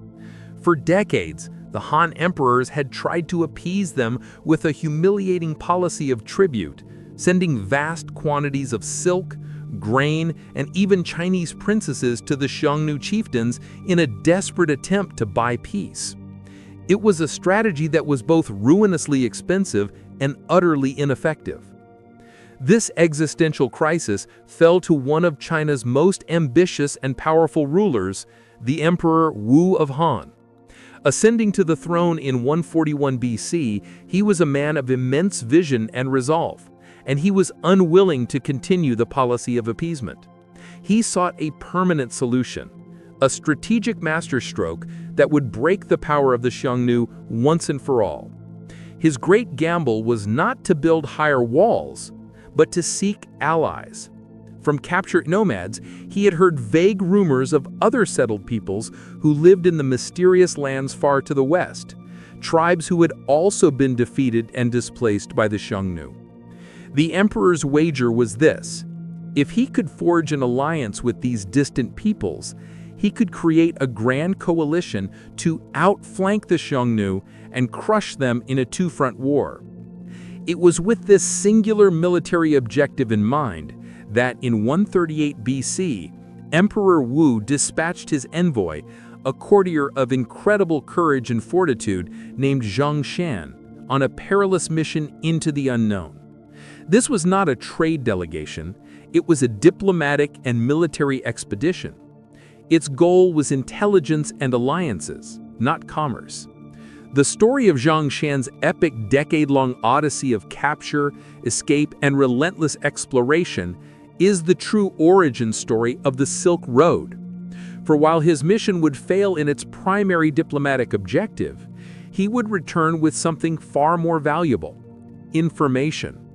He brought back the first reliable, eyewitness accounts of the sophisticated, urbanized kingdoms of Central Asia, of Persia, and of a great, powerful empire that lay even further to the west. And he brought back news of their magnificent, sweat-blooded, heavenly horses, a strategic military asset that the emperor desired above all else. This intelligence was the spark. The emperor's initial military gamble, though it failed, revealed an unprecedented economic opportunity. It pulled back the curtain on a new world, a world hungry for the goods that only China could produce. This investigation will follow the consequences of that revelation. We will uncover the secrets of China's silk technology, the engine that would drive this new economy. We will follow the first armed caravans as they pushed westwards, not just to trade, but to project imperial power. We will meet the great middlemen, the Parthians and Sogdians, who controlled the arteries of this network. And we will explore the profound, world-changing legacy of this connection, an irreversible exchange not just of silk for gold, but of technologies, cultures, religions, diseases, and ideas that would forever bind the destinies of the East and the West. Before the first camel caravan could take its first step into the western deserts, before a single coin could be exchanged, the entire economic justification for the Silk Road rested on a single, fragile, and almost miraculous substance: silk. To the civilizations of the West, it was a material of pure myth, a fabric spun from the sun and air. But in China, it was the product of a complex and highly sophisticated agricultural technology known as sericulture, a process so valuable, so central to the nation's economy, that its secrets were guarded for millennia on pain of death. This was not just a textile, it was China's first and greatest technological monopoly, a state secret that would provide the immense financial energy to power the world's most ambitious network of ancient trade. The source of this incredible material was a creature of almost absurd humility, the larva of the domestic silk moth, Bombyx mori. This small, white, blind, and flightless moth is in itself a marvel of ancient bioengineering. It exists nowhere in the wild. It is the result of thousands of years of selective breeding by Chinese agriculturalists, a creature so completely domesticated that it can no longer survive without human intervention. Its sole purpose is to reproduce and to lay the eggs that will become the next generation of the true prize, the silkworm. The worm's own purpose is singular: to eat. For about a month, it does nothing but feast upon the leaves of its own highly specialized food source, the white mulberry tree. This intimate, symbiotic relationship between moth, worm, and tree was the first and most difficult barrier to entry for any would-be competitor. Without the right tree, you could not have the right worm. After growing to its maximum size, the silkworm begins the magical process of spinning its cocoon. From two glands on its head, it secretes a continuous, unbroken filament of a protein called fibrin, which is held together by a gummy binding agent called sericin. Over the course of several days, the worm encases itself in this filament, spinning a protective home in which to pupate. The final result is a small, white, fluffy oval, a marvel of natural engineering. But for the sericulturist, this is a moment of critical, time-sensitive intervention. If the moth is allowed to emerge, it will break the precious filament, rendering it useless for creating high-quality silk. The cocoons are therefore subjected to a blast of intense heat, killing the pupa inside and preserving the filament's integrity. Then comes the most delicate and skillful part of the entire process: the reeling of the silk. The cocoons are boiled in hot water to dissolve the gummy sericin. A worker, almost always a woman with highly sensitive and skilled hands, then has the painstaking task of finding the end of each filament, With a delicate brush, she catches the microscopic ends from several cocoons, often 8 to 10 at once. These individual filaments, each one finer than a human hair, are then reeled together onto a spindle. This combined thread is what creates a single silk thread of usable thickness and strength. The process was astonishingly laborious. A single cocoon could contain a filament nearly 1,000 meters long, and it would take thousands of cocoons to produce enough thread for a single robe. This was a technology that demanded immense patience, a delicate touch, and a massive, organized workforce. The resulting thread was a true supermaterial. On a macroscopic level, the fibrin protein is a triangular prism, which means that, like a crystal, it reflects and refracts light at different angles. This is what gives silk its unique, shimmering, almost magical luster. It was also incredibly strong for its weight, surprisingly elastic, and a superb insulator, warm in winter and cool in summer. And it took to dyes with a brilliance that other fabrics like wool or linen simply could not match. It was the perfect canvas for displaying the most vibrant and expensive colors. This combination of beauty, comfort, and strength made it the most desirable textile on the planet. Within China, silk was far more than just a luxury fabric. It was a cornerstone of the entire imperial economy.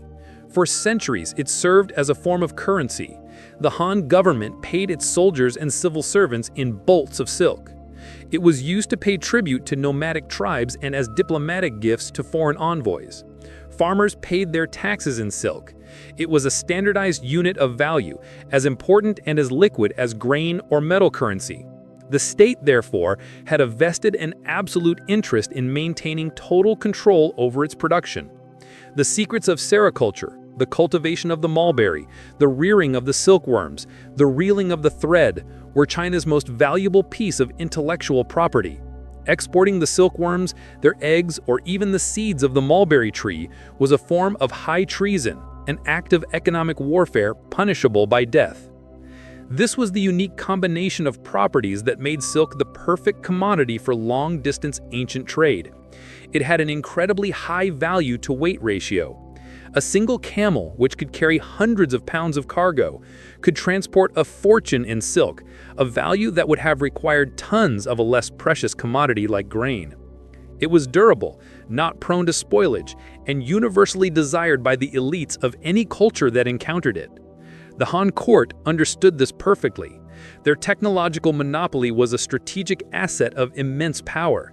They held the exclusive key to a product the outside world did not even know it wanted yet. The secret of the silkworm was a coiled spring, an engine of immense economic potential, waiting for a man like Zhang Qian to open the door to a new world. The Han dynasty's monopoly on silk gave it immense potential wealth, but wealth is meaningless without security. Along the vast, undefined northern frontier of the Chinese Empire, a rival power was taking shape. A power whose entire way of life and military doctrine posed an existential threat to the Han world order. They were the Xiongnu, a vast and powerful confederation of nomadic tribes who roamed the great Eurasian steppe. To the settled agricultural and bureaucratic Chinese, the Xiongnu were the ultimate other, the quintessential barbarians. But they were not a disorganized rabble. They were a sophisticated and resilient steppe empire, the first of its kind. And their mastery of mobile warfare presented a strategic challenge that would consume the resources and define the foreign policy of the Han dynasty for centuries. It was the desperate need to solve the Xiongnu problem that would, inadvertently, lead to the creation of the Silk Road. The Xiongnu were a nation on horseback. Their society was perfectly adapted to the harsh, unforgiving environment of the Great Steppe, a vast, semi-arid grassland that was unsuitable for large-scale agriculture. Their wealth was not in land, but in livestock, great herds of horses, sheep, and cattle that they moved from pasture to pasture in a constant seasonal migration. This nomadic lifestyle made them a resilient and elusive enemy. They had no cities to sack, no fields to burn, no fixed supply lines to cut. Their entire nation was a mobile military column, able to appear suddenly out of the vast emptiness of the steppe and vanish just as quickly. Their military power was built upon a single, devastatingly effective technology, the horse archer. From childhood, every Xiongnu male was a master of both horsemanship and archery. They could ride with breathtaking skill, firing volley after volley of arrows with deadly accuracy while galloping at full speed. A Xiongnu army was a fluid, swarming mass of cavalry that eschewed the disciplined infantry formations favored by the Chinese. They would harass their enemies with feigned retreats, drawing them into ambushes. They would surround slower-moving infantry armies and shower them with arrows from a safe distance, a tactic known as the Parthian shot. Against the static wall-bound defenses and slow-moving infantry and chariot armies of the early Han, this form of warfare was overwhelmingly effective. The economic impact of the Xiongnu on Han China was catastrophic. Their primary tactic was the large-scale raid.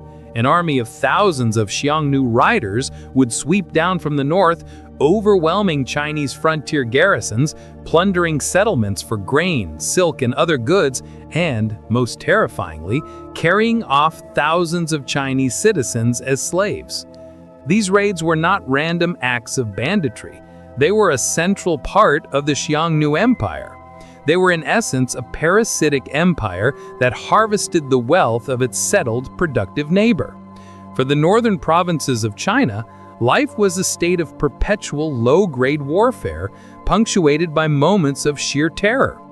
The economic cost of defending this frontier, maintaining the Great Wall, garrisoning hundreds of thousands of troops, was a constant and crippling drain on the Han treasury. Faced with this intractable military problem, the early Han emperors adopted a policy known as Hechen, or peace through kinship. This was in reality a policy of appeasement, a massive and humiliating program of state-sponsored tribute. Year after year, the Han court would send enormous quantities of its most valuable goods north to the Chanyu, the supreme leader of the Xiongnu Confederation. We see from Chinese records the staggering scale of this tribute: tens of thousands of bolts of silk, vast amounts of wine, rice, and other luxuries. Most humiliating of all, the Han were forced to send Chinese princesses, often daughters from minor branches of the imperial family, to be brides for the Xiongnu leaders. The goal was to placate the Xiongnu, to entangle them in a web of dependency and familial obligation, and to civilize them by giving them a taste for Chinese luxury. The policy was a disastrous failure. The tribute, rather than placating the Xiongnu, only strengthened their economy and reinforced their power structure. The Chanyu would use the vast quantities of silk and other goods as a form of currency, distributing them to his subordinate chieftains to ensure their loyalty and to trade for other goods. The tribute, in effect, became the central bank of the Xiongnu Empire, underwritten by the Han. Furthermore, it did nothing to stop the raids. The Xiongnu leadership would often accept the tribute and then simply allow or even encourage lesser chieftains to continue raiding, seeing it as a supplemental form of income. The appeasement policy was funding the very enemy it was designed to pacify. This was the strategic and economic nightmare that the young Emperor Wu inherited. The northern frontier was a bleeding wound, draining the empire of its wealth and its people. The greatest military power in the East was being held hostage by a mobile, militarily superior, and seemingly invincible foe. Emperor Wu, a man of immense pride and ambition, saw the Hechen policy for what it was: a national humiliation and a strategic dead end. He recognized that a purely defensive strategy, hiding behind the Great Wall, was doomed to fail. He needed a new, bold, and offensive strategy.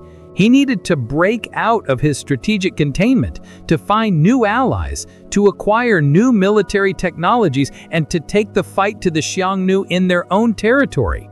This decision to look beyond the known world, to project Han power deep into the unknown West, was the desperate gamble that would set the wheels of the Silk Road in motion. Every great endeavor in human history begins with a single, audacious step into the unknown. For the Silk Road, that step was taken in 138 BC by a mid-ranking court official named Jiang Qin. Chosen by Emperor Wu for his immense courage, physical strength, and unwavering loyalty, Jiang Qin was entrusted with a mission of almost impossible difficulty and unprecedented geopolitical importance. He was to lead a small delegation of around 100 men, including a vital Xiongnu guide, and travel deep into the uncharted territories of the western regions. His objective was singular and strategic: to find the nomadic people known as the Yuezhi, forge a military alliance with them against the Xiongnu, and thereby create the two-front war that Emperor Wu so desperately needed. This was not a mission of commerce or exploration for its own sake. It was a high-stakes diplomatic gambit, an act of grand strategy that would take one man on a legendary odyssey and, through its spectacular failure, change the world. From the very beginning, the mission was a disaster. To reach the western regions, Jiang Qian's delegation had to pass directly through territory controlled by their sworn enemies, the Xiongnu. Almost immediately after leaving the protection of the Great Wall and entering the arid lands of the Hexi Corridor, the entire mission was intercepted and captured by a Xiongnu patrol. Jiang Qian and his men were taken before the Xiongnu leader, the Chanyu. When the Chanyu learned of their mission to seek allies against him, he was not just angry, he was incredulous at the audacity of the Han. He mockingly asked why the Han would presume to send envoys to his vassals, and, to teach them a lesson in steppe politics, he decided not to execute them, but to assimilate them. For the next 10 years, Jiang Qian lived as a captive of the Xiongnu. They gave him a Xiongnu wife, with whom he had a son. They gave him a degree of freedom to move about within their territory. They did everything they could to make him forget his emperor and his mission. But Jiang Qin never wavered. For a full decade, he maintained his sense of duty, holding on to the imperial staff that signified his status as a Han envoy. During this long captivity, he became an unwitting expert in the culture, military tactics, and political structure of his enemies. He learned their language, he understood their strengths and weaknesses, and, most importantly, he learned the geography of the lands that lay further to the west. This decade of forced intelligence gathering would prove to be one of the most valuable outcomes of his entire journey. From the very beginning, the mission was a disaster. To reach the western regions, Jiang Qin's delegation had to pass directly through territory controlled by their sworn enemies, the Xiongnu. Almost immediately after leaving the protection of the Great Wall and entering the arid lands of the Hexi Corridor, the entire mission was intercepted and captured by a Xiongnu patrol. Jiang Qin and his men were taken before the Xiongnu leader, the Chanyu.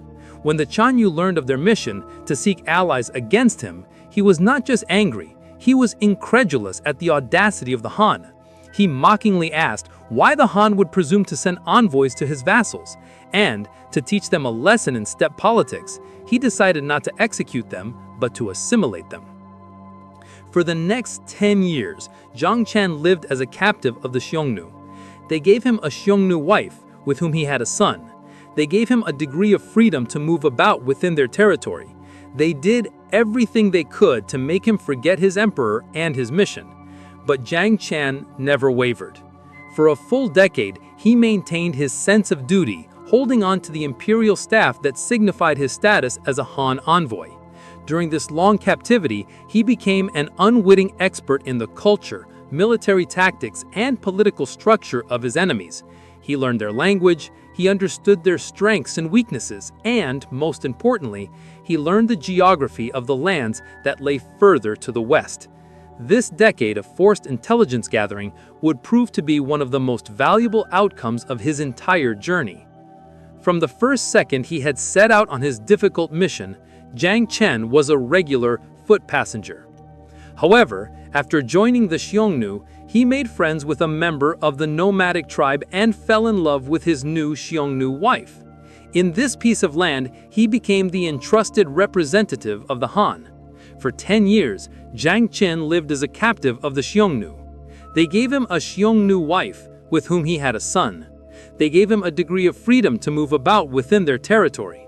They did everything they could to make him forget his emperor and his mission. But Jiang Chen never wavered during his long imprisonment. For a full decade, he maintained his sense of duty, holding on to his emperor according to the law of the Han. During this long captivity, he became an unwitting expert in the culture, military tactics, and political structure of his enemies. He learned their language, he understood their strengths and weaknesses, and, most importantly, he learned the geography of the lands that lay further to the west. This decade of forced intelligence gathering would prove to be one of the most valuable outcomes of his entire journey. After 10 years, seeing an opportunity when the Chanyu died and political instability ensued, Jiang Chen, along with his wife, son, and his faithful guide, made a daring escape. He had not forgotten his original mission. Instead of fleeing back to China, he turned and pushed even further west, deeper into the unknown. Now his journey truly began. Following the old rumors, he traveled past the great, salt-encrusted basin of Lop Nur and around the terrifying, life-sapping expanse of the Taklamakan Desert, one of the most hostile environments on the planet. His journey took him to the sophisticated, semi-Hellenized kingdoms of the Fergana Valley in modern-day Uzbekistan. The people here were not nomads, but settled city dwellers and agriculturalists. And it was here that Jiang Chen saw the magnificent, powerful steeds he would later call heavenly horses, animals far superior to the smaller ponies of the steppe. From Fergana, he was guided further south, across the formidable Pamir Mountains, the roof of the world, and finally into the lands of Transoxiana. There, at last, he found them, the Yuezhi. But it was too late. He found a people who had been profoundly changed by their migration. They had conquered the Hellenistic kingdom of Greco-Bactria and had grown rich and content in their new, fertile lands. They had no memory of their ancient feud with the Xiongnu and absolutely no desire to risk their newfound prosperity by engaging in a distant, dangerous war on behalf of the Han. Jiang Chen's diplomatic mission, the entire purpose of his epic journey, had failed. Disheartened, he began the long journey home. He once again had to cross the territory of the Xiongnu, and once again he was captured. This time his captivity only lasted a year before another bout of internal chaos among the Xiongnu allowed him to escape for a second time. In 125 BC, 13 years after he had set out, Jiang Chen finally returned to the Han capital of Chang'an. Of the 100 men who had left him, only he and his guide remained. He was hailed as a hero, a man whose loyalty and perseverance were held up as the ultimate embodiment of Confucian virtue. But his true contribution was the report he delivered to Emperor Wu. It was a document that would fundamentally alter China's perception of the world. He provided the first accurate, detailed eyewitness intelligence on the geography, peoples, and economies of Central Asia. He spoke of the urbanized civilization of Fergana, Daiwan, with its heavenly horses. He described the rich lands of Bactria, Dacia, where he had, to his astonishment, seen Chinese bamboo and cloth for sale, products that had arrived there not from the east, but through a mysterious and convoluted trade route via India, Shendu. He spoke of the powerful Parthian Empire, Anshi, that lay even further west, and he had even heard rumors of another great, silver-rich empire beyond them, a land called Lijian, the first faint whisper of Rome to reach the ears of the Han court. Jiang Chen had failed to find an ally, but he had returned with something infinitely more valuable, a map of a new world filled with sophisticated kingdoms, immense resources, and an almost limitless potential for a new kind of engagement. He had brought back the business plan for the Silk Road. Zhang Qian's report was a revelation, a complete redrawing of the mental map of the world for the Han court. But amidst all the tales of prosperous kingdoms and strange new cultures, one piece of intelligence electrified Emperor Wu above all others: the account of the magnificent horses of the Fergana Valley. The Chinese called them Tianma, or heavenly horses. These were not the short, stocky, and hardy ponies of the Mongolian steppe that both the Chinese and the Xiongnu used. The horses of Fergana, likely descendants of the best Persian and Greco-Bactrian stock, were large, powerful, and famously known to sweat blood. A phenomenon likely caused by a skin parasite, but which, to the ancient mind, was a sign of immense, almost divine spirit and stamina. Emperor Wu, a man locked in a generational struggle with the Xiongnu cavalry, immediately recognized the immense strategic value of these animals. They were a potential superweapon. An army of Chinese cavalry mounted on such steeds could, for the first time, meet the Xiongnu on their own terms, matching their speed, strength, and endurance. The acquisition of these horses became an imperial obsession, the first great foreign policy objective of the newly opened West. The first major transaction on what would become the Silk Road was not to be a peaceful trade, but a hostile takeover. Initially, Emperor Wu attempted to acquire the horses through diplomatic and commercial means. He dispatched a series of envoys to the Kingdom of Fergana, which the Chinese called Dayuan. These envoys carried with them lavish gifts, including a famous golden horse statue, and a standing offer to purchase the finest breeding stock for an immense price. But the king of Dayuan refused. He already had a comfortable and profitable economy trading with his neighbors in Bactria and Sogdia. He saw no reason to give away his kingdom's most prized strategic and economic asset to a powerful, unknown empire from the distant east. In an act of profound arrogance and miscalculation, the Dayuan nobles not only refused the offer, but they also killed the Han envoy and seized his treasure. For Emperor Wu, this was an intolerable insult that could not go unanswered. It was a direct challenge to the authority and prestige of the Han Empire. More than that, it was a barrier to the military upgrade he deemed essential for his war against the Xiongnu. If the heavenly horses could not be bought, they would be taken by force. In 104 BC, he ordered one of the most ambitious and logistically nightmarish military campaigns in ancient history. He dispatched an army under the command of General Li Guanli, the brother of his favorite concubine, with orders to march thousands of miles west, cross the punishing Taklamakan Desert, and conquer Dayuan to seize the horses. The first campaign was a complete and utter disaster. The Han army was ill-prepared for the sheer scale of the challenge.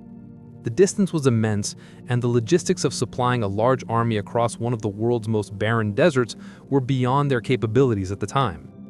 The small oasis kingdoms along the southern rim of the desert, fearing the Han army's passage, refused to provide them with food and water.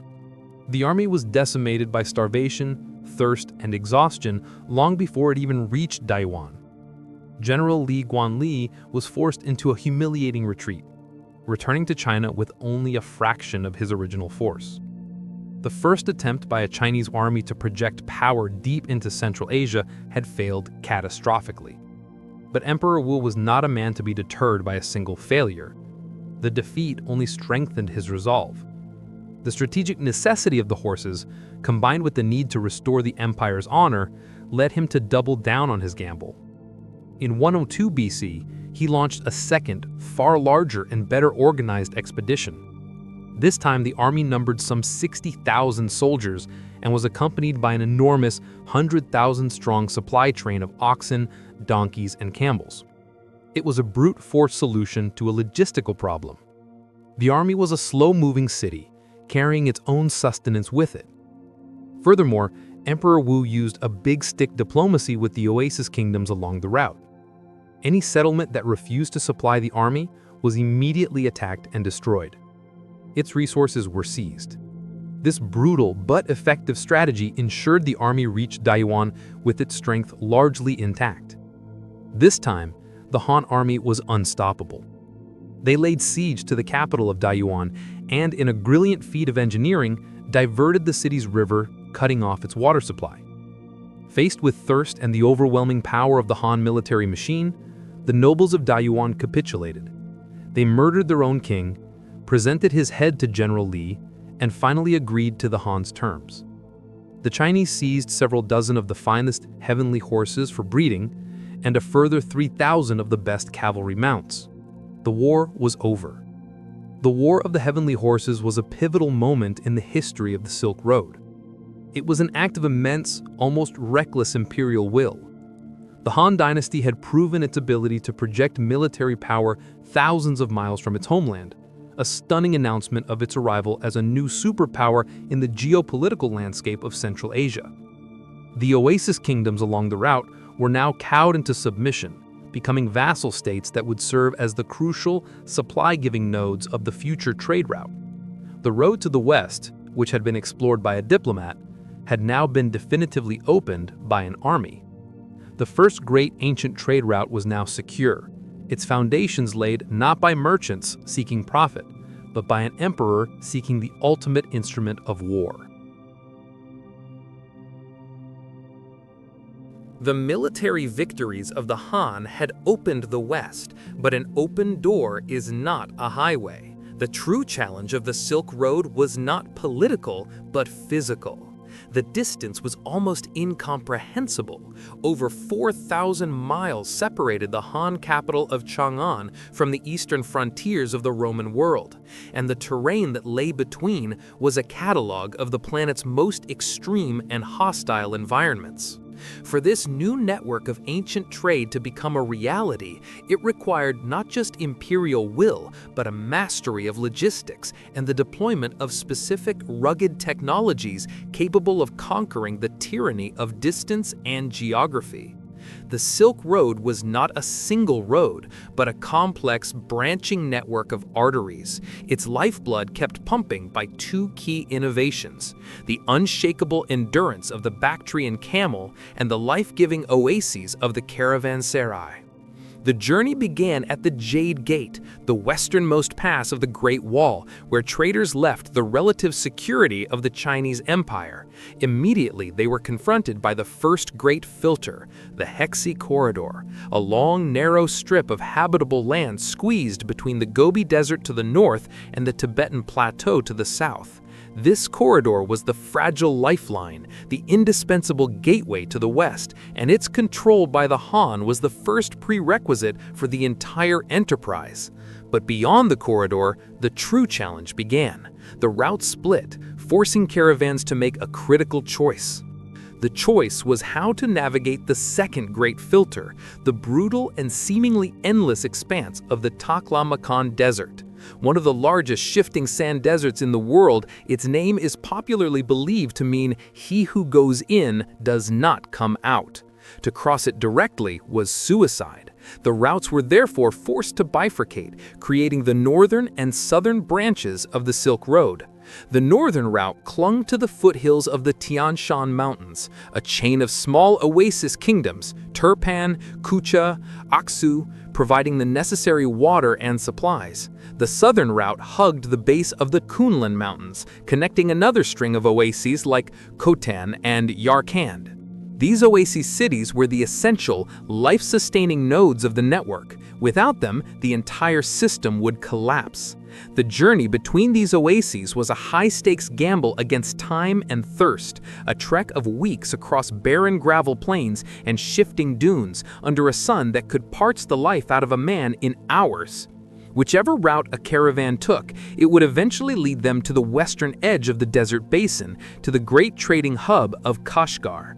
But here, they faced the third and most formidable physical barrier of all, the Pamir Mountains. Known as the roof of the world, this colossal knot of mountain ranges with peaks soaring over 20,000 feet was a wall separating the eastern half of Asia from the west. The crossing could only be made through a few high, treacherous, and oxygen-starved passes, journeys that were only possible during a few short months in the summer. It was a place of altitude sickness, lethal blizzards, and rockfalls. For any merchant, the successful crossing of the Pamirs was the ultimate test of endurance. Once on the other side, they would descend into the greener, more hospitable lands of Sogdia and Bactria, the great crossroads of the Silk Road. This entire, seemingly impossible journey was made possible by one piece of biological technology, the Bactrian camel. This was not the single-humped dromedary of Arabia, but its two-humped Central Asian cousin. The Bactrian camel was a masterpiece of evolution, perfectly engineered for the specific challenges of the Silk Road. Its two humps stored vast reserves of fat, providing energy for long periods without food. It could drink enormous quantities of water at once and endure extreme dehydration. Its thick, shaggy coat insulated it against both the scorching heat of the desert summer and the bone-chilling cold of the mountain winter. Its wide, padded feet were as sure on shifting sand as they were on rocky mountain paths. Capable of carrying up to 500 pounds for 30 miles a day, the Bactrian camel was the indispensable engine of the Silk Road, the only creature on Earth that could reliably conquer its extreme and varied environments. If the camel was the engine, the caravanserai was the fuel station. As the trade routes matured, a new and vital piece of infrastructure began to appear at regular intervals along the desolate stretches between oases. The caravanserai was a form of fortified roadside inn, a state-sponsored or privately run compound designed to service the caravans. It was a simple but brilliant design, a square enclosure with high, defensible walls, a single, strong gate, and a large central courtyard for the animals. Along the inner walls were small vaulted rooms where merchants could rest, store their goods securely, and find food and water. These were not just rest stops, they were the crucial nodes that made the economy of the Silk Road function. They were safe havens from bandits, marketplaces for exchanging goods and information, and, most importantly, the reliable links in the logistical chain that allowed a bolt of silk to travel, step by painstaking step, from the heart of China to the markets of the West. The road was not a road, and the silk did not travel in one go. It was a chain, and these were its essential, life-sustaining links. The Han Chinese had opened the eastern end of the route. The Romans, on the far side of the world, were developing an insatiable appetite for its signature product. But it is one of the great ironies of the Silk Road that the two superpowers who defined its beginning and end likely never met. A vast and politically complex space separated them, and this space was controlled by two remarkable groups of people who would become the true masters of the transcontinental trade.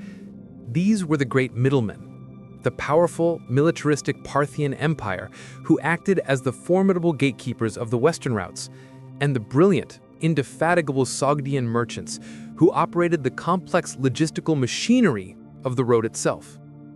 Without these intermediaries, the Silk Road economy would have simply been impossible. The Parthian Empire, rising from the ashes of Alexander the Great's conquests in Persia and Mesopotamia, was the first great beneficiary of the Silk Road. Their location was a geographic jackpot.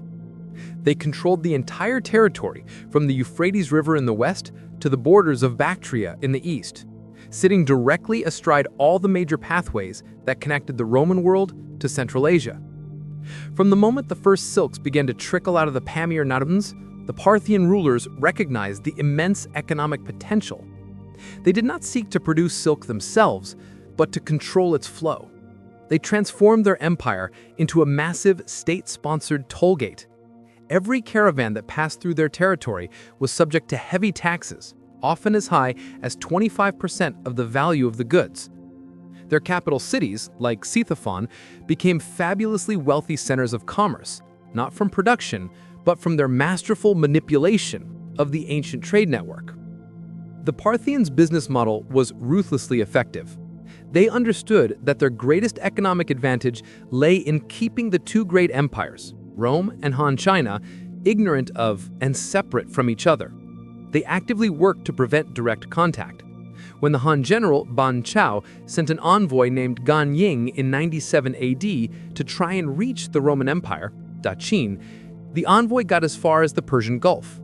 There, the Parthian sailors, not wanting him to discover the lucrative sea routes, deliberately discouraged him.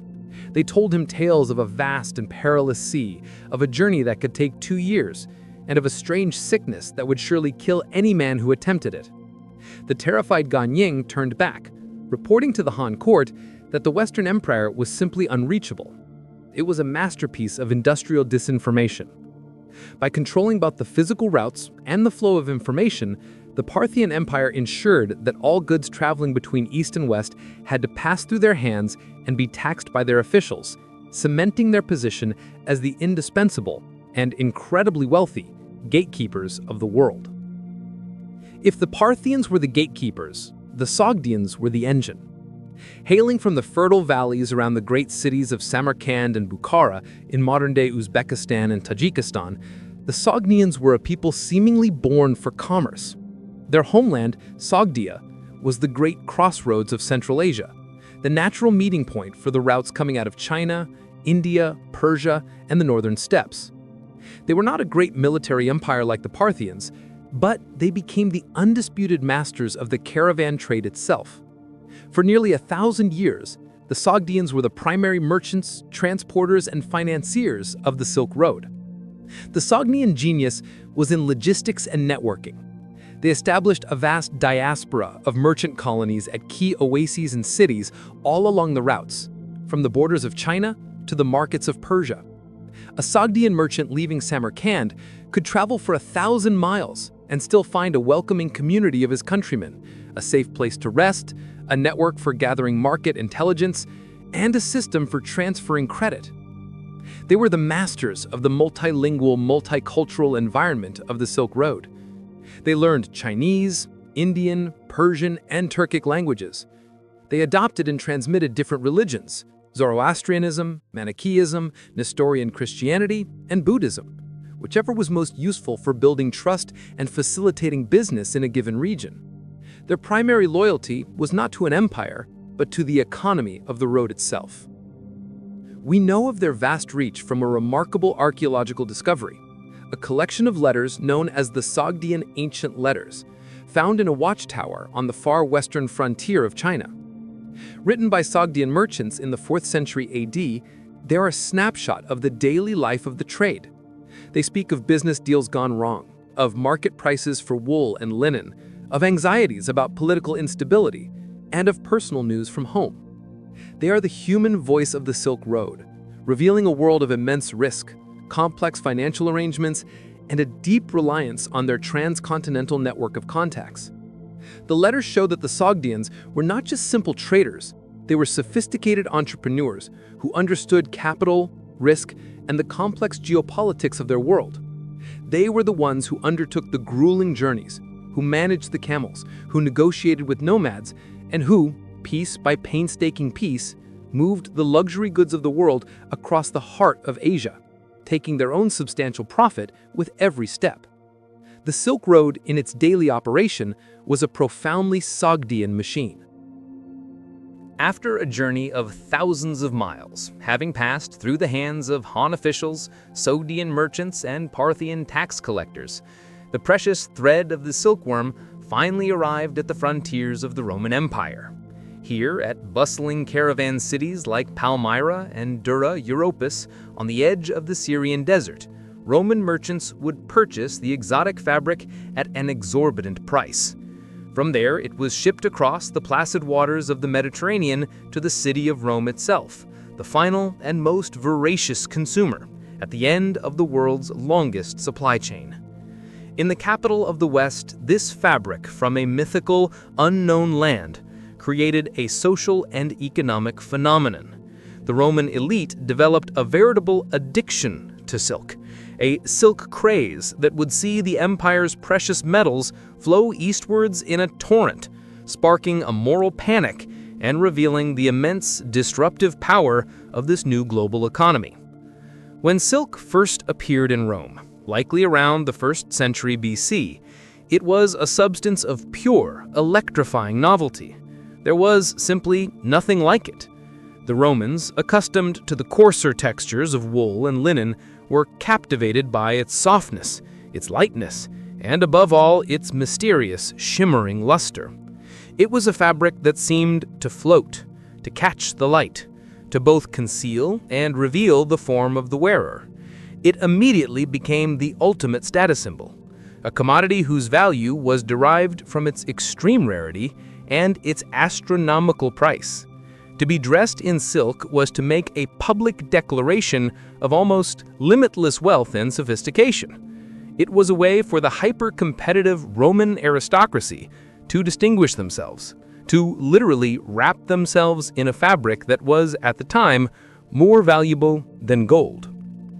This desire quickly grew into a cultural obsession. At first, the quantities of silk reaching Rome were so small that the fabric was sold by weight, and garments were often made by unraveling the imported Chinese cloth and reweaving it with linen or cotton to make it go further. But as the ancient trade routes matured, more and more of the precious material began to arrive. Roman women of the elite class were the first to adopt it, wearing flowing, often translucent silk stolas that scandalized and titillated Roman society. Soon, the men of the senatorial and equestrian orders also adopted it, their desire to display their wealth overpowering any traditional sense of masculine austerity. The demand was so great that it created a severe and persistent trade imbalance, one that caused deep anxiety for Roman economic commentators. The historian Pliny the Elder, writing in the 1st century AD, was one of the most vocal critics of this trend. He famously lamented the immense drain of Roman specie, its gold and silver coinage that was flowing out of the empire to pay for these foreign luxuries. In his Natural History, he calculated that the empire was losing a staggering 100 million sesterces every single year to India, the Syries, China, and the Arabian Peninsula. "So dear," he wrote, "is the price that we pay for our luxuries and our women." This was a massive hemorrhage of wealth from the heart of the empire to its periphery. Roman gold and silver coins, the bedrock of the imperial currency, have been found by archaeologists as far east as India and even in Vietnam, tangible proof of the immense one-way flow of money that Pliny described. The desire for silk was literally draining the Roman treasury. But the critique was not just economic, it was deeply moral. For conservative Roman traditionalists, silk was a symbol of everything that was wrong with their society. They saw it as a sign of decadent, effeminate, Eastern luxury that was corrupting the stern, masculine virtues upon which the Republic had been built. The philosopher Seneca the Younger raged against the fabric, which he saw as a tool of indecency. "I see silken clothes," he wrote, "if clothes they can be called, that afford no protection either to the body or to a woman's modesty." For men to wear silk was seen as even worse, a shocking sign of effeminacy and moral decay. Several attempts were made by the Roman Senate to ban the wearing of silk, particularly by men. But these laws were utterly ineffective. The demand was simply too powerful. The allure that the status it conferred was too great to be legislated away. The Roman silk craze is a perfect case study in the power of a globalized economy to create and satisfy consumer desire on a massive scale. The Roman elite had no idea where the Syries lived, nor how they produced this incredible fabric. All they knew was that they wanted it, and they were willing to pay any price to get it. This intense, insatiable demand from the final consumer was the engine that powered the entire 4,000-mile-long machine. It was the Roman gold that paid the Parthian tax collectors, that funded the Sogdian caravans, that bought the heavenly horses, and that ultimately filled the coffers of the Han dynasty. The seemingly frivolous desire of a Roman aristocrat for a soft, shimmering robe was a force powerful enough to reshape the economic landscape of the entire Eurasian continent. The flow of silk from east to west was the glittering, high-value commodity that gave the Silk Road its name and its economic engine. But to focus only on the luxuries, the silk, the gold, the exotic spices, is to miss the true world-altering significance of this great network. The caravans that trudged across the heart of Asia were not just carrying textiles, they were unwitting vessels for a far more potent and transformative cargo. They carried ideas, technologies, cultures, religions, and diseases. The Silk Road was more than a route of ancient trade. It was the first great biological and intellectual synapse connecting the two great lobes of the Eurasian brain. The invisible exchange that took place along its pathways would prove to be infinitely more consequential than the visible one, shaping the destiny of both civilizations in ways the merchants who facilitated it could never have imagined. The exchange of technology was a profound, if often slow, two-way street. While silk was China's most famous export, other Chinese innovations also began to trickle westwards. The process of making paper, a revolutionary and far more efficient writing material than papyrus or parchment, was a Chinese secret that eventually traveled west along the Silk Road. Its transmission accelerated after a battle in the 8th century AD when Muslim armies captured Chinese paper makers. Other Chinese inventions, like the crossbow and certain metallurgical techniques, also found their way into the arsenals and workshops of the West. But the flow of technology from west to east was arguably even more significant in the early days. Zhang Chen's initial mission brought back not just intelligence, but also the grapevine and the knowledge of viticulture, introducing winemaking to China on a significant scale. Alfalfa, a vital fodder crop, was another import that allowed the Han to breed larger, stronger horses. A host of other agricultural products, cucumbers, pomegranates, walnuts, and figs, made the journey east, enriching the Chinese diet and its agricultural economy. Perhaps the most significant Western technology to arrive in China was the art of glass making. While China had a form of glass, the Romans had perfected the art of creating clear, blown glass. This technology traveled east along the trade routes, creating a new and highly prized luxury industry within China. The Silk Road was also a conduit for art. As cultures collided and mingled in the oasis cities of Central Asia, a vibrant and unique artistic syncretism was born.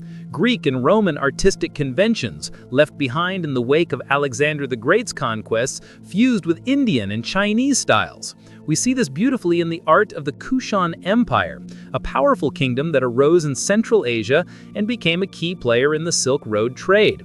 Their sculptures from the region of Gandhara depict Buddhist subjects and bodhisattvas, but their faces, their clothing, and their sculptural style are unmistakably Hellenistic. It is a perfect, beautiful fusion of East and West, an artistic conversation made possible only by the constant interaction facilitated by the trade routes. But the most powerful idea to travel the Silk Road was faith. In the first centuries of the Common Era, the network became the primary artery for the transmission of one of the world's great religions, Buddhism. Originating in India, Buddhist teachings and missionaries traveled north into Central Asia and then followed the caravan routes eastwards into the heart of Han China. The merchants and monks who made this journey brought with them not just scriptures, but also art, philosophy, and a new way of understanding the world. At first a religion of foreign merchants in the oasis cities, Buddhism slowly but surely gained a foothold in China, eventually growing to become one of the most powerful and enduring spiritual forces in Chinese civilization. The magnificent Buddhist cave complexes that dot the Silk Road, like the Mogao Caves at Dunhuang, filled with breathtaking frescoes and sculptures, are a testament to the power of this spiritual transmission. They were sacred art galleries and libraries, funded by the profits of the caravan trade, built to sustain the spiritual needs of the travelers who passed that way. Later, other faiths would follow the same paths. Nestorian Christianity, Manichaeism, and eventually Islam would all travel along these routes, turning the cities of Central Asia into a dynamic, cosmopolitan melting pot of different beliefs. However, the biological exchange was not always benign. The same pathways that carried silk and salvation also carried sickness and death. Just as the Silk Road connected the great population centers of the ancient world, it also connected their previously isolated disease pools. Historical epidemiologists now believe that the devastating plague of Antonine that ravaged the Roman Empire in the 2nd century AD, killing millions and severely weakening the state, may have been an ancient form of smallpox that was brought back from the east by returning armies who had campaigned near Parthia. Similarly, devastating plagues recorded in Han China may have been Western diseases traveling east. The caravans, with their constant movement of people and animals across thousands of miles, created the perfect mechanism for the transmission of pathogens across the continent. This was the dark side of globalization, the deadly and unforeseen consequence of creating a newly interconnected world. The Silk Road was not just an engine of wealth and cultural fusion, it was a vector for pandemic disease, a force that could depopulate the very empires it had so greatly enriched. The Great Overland Silk Road was not a static entity. It was a living network that pulsed with the fortunes of the empires that anchored it. For centuries, during the height of the Han in the east and the Pax Romana in the west, the trade flourished, protected by the stability of these two great powers. But as these empires began to fragment and decline, the land routes became increasingly precarious. The long decline of the Overland Silk Road was a slow and complex process, driven by political instability, but its fate was ultimately sealed by the rise of a new and more efficient competitor, the Maritime Silk Road. This was not a story of sudden collapse, but of a fundamental economic shift, a pivot from the camel to the cargo ship, a technological disruption that would reroute the flow of global commerce and redefine the connection between East and West. The first major shock to the system was the political fragmentation of China. After the fall of the Han Dynasty in 220 AD, China entered a long period of division and civil war, the Three Kingdoms period. Without a strong, centralized state to police the routes, protect the caravans, and manage the production of silk, the eastern end of the trade became less stable and less reliable. While the trade never completely stopped, the desire for luxury goods is a powerful constant. Its volume and security were severely compromised. A brief but glorious revival occurred under the Tang Dynasty from the 7th to the 9th centuries AD. The Tang re-established control over the western regions, and their magnificent cosmopolitan capital at Chang'an became the greatest city on earth, a vibrant terminus for the Silk Road that welcomed merchants, monks, and emissaries from across the continent. But this golden age was not to last. The An Lushan rebellion in the mid-8th century AD shattered the power of the Tang, and China once again lost its grip on Central Asia, leaving the land routes in the hands of a chaotic patchwork of rival kingdoms and nomadic tribes. This political instability in the East was mirrored by chaos in the West. The rise of Islam and the conquests of the Arab caliphates in the 7th and 8th centuries fundamentally reshaped the geopolitical map. While the early caliphates often encouraged and taxed the trade, the constant warfare between the Islamic world and the Byzantine Empire, the successor to the Eastern Roman Empire, frequently disrupted the traditional overland pathways. More critically, the old middlemen, the Parthians, and later the Sasanians of Persia, were swept away. This created a new political reality for the merchants and caravans attempting to navigate the long journey. The old stable system of tolls and protection was replaced by a more volatile and unpredictable landscape. But the true fatal blow to the Overland Silk Road was not political, it was economic and technological. From the very earliest days, mariners had been exploring the sea routes that connected the Roman world to the east. The Romans in Egypt had mastered the monsoon winds of the Indian Ocean, allowing them to trade directly with the ports of India, bypassing the long and Parthian-controlled land route for spices and other goods. For centuries, these sea routes and the land routes had coexisted, two different systems serving different needs. But as naval technology improved, the economic advantages of the sea became overwhelmingly apparent. The simple fact was that sea travel was exponentially more efficient for bulk transport than a camel caravan. A single medium-sized cargo ship could carry a payload equivalent to what would require 1,000 camels to transport. This created an economy of scale that the overland route could never hope to match. Furthermore, the sea journey, while still perilous, was often faster.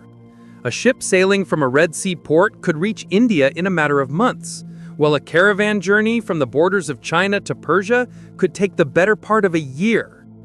Lower transport costs and faster turnaround times meant greater profits. The economy of ancient trade was, as always, governed by the ruthless logic of efficiency. As shipbuilding technology advanced, with the development of the Arab dhow with its lateen sail and the massive, multi-masted Chinese junks, the dominance of the sea became absolute. These new vessels could not only carry more cargo, but they were also more seaworthy, able to handle a wider range of conditions and navigate more reliably. The great ports of the Indian Ocean, in the Persian Gulf, on the coasts of India, in the Straits of Malacca, and finally in southern Chinese cities like Guangzhou, grew into massive, bustling hubs of international commerce. This maritime Silk Road was not a single route, but a vast and dynamic network that connected the entire hemisphere. It could move not just high-value luxuries like silk and spices, but also bulk commodities like ceramics, timber, and grain, something the camel caravans could never do. By the end of the first millennium, the great age of the overland Silk Road was over. The oasis kingdoms of the Taklamakan, once the vital, life-sustaining jewels of the desert, slowly declined as the caravans that were their only reason for being dwindled to a trickle. The great caravan cities like Samarkand and Bukhara, while still important regional centers, lost their central role in the global economy. The world's commercial center of gravity had shifted from the arid heart of the continent to the open waters of the sea. The camel, the faithful, resilient engine of the first great age of globalization, had finally been rendered obsolete by the cargo ship. Our investigation began with a single shimmering thread of silk, a symbol of a mysterious and distant world. We sought to understand how this thread could weave together the destinies of the two great superpowers of the ancient world, Rome and China. Having journeyed from the closely guarded sericulture workshops of the Han Dynasty, across the brutal deserts and mountains of Central Asia, and into the opulent halls of Roman villas, the evidence compels a clear and powerful verdict. The Silk Road was not a preordained route of commerce born from a simple desire for profit. It was, in its genesis, a deliberate, state-sponsored geopolitical gamble by Han China, a desperate military strategy that failed in its initial objective but succeeded in accidentally kickstarting the first great transcontinental economy. We have established that the entire enterprise was made possible by China's absolute technological monopoly on silk.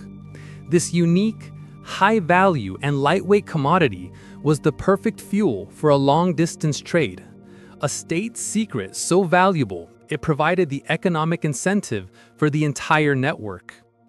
We have shown that the catalyst for the road's creation was not greed, but fear. The existential threat posed by the powerful Xiongnu Empire forced Emperor Wu to look beyond his borders, sending his envoy, Zhang Qian, on a heroic 13-year odyssey. We can now definitively state that it was the intelligence from this failed diplomatic mission, the discovery of the urbanized kingdoms of the West, and their superior heavenly horses, that provided the blueprint for China's westward expansion.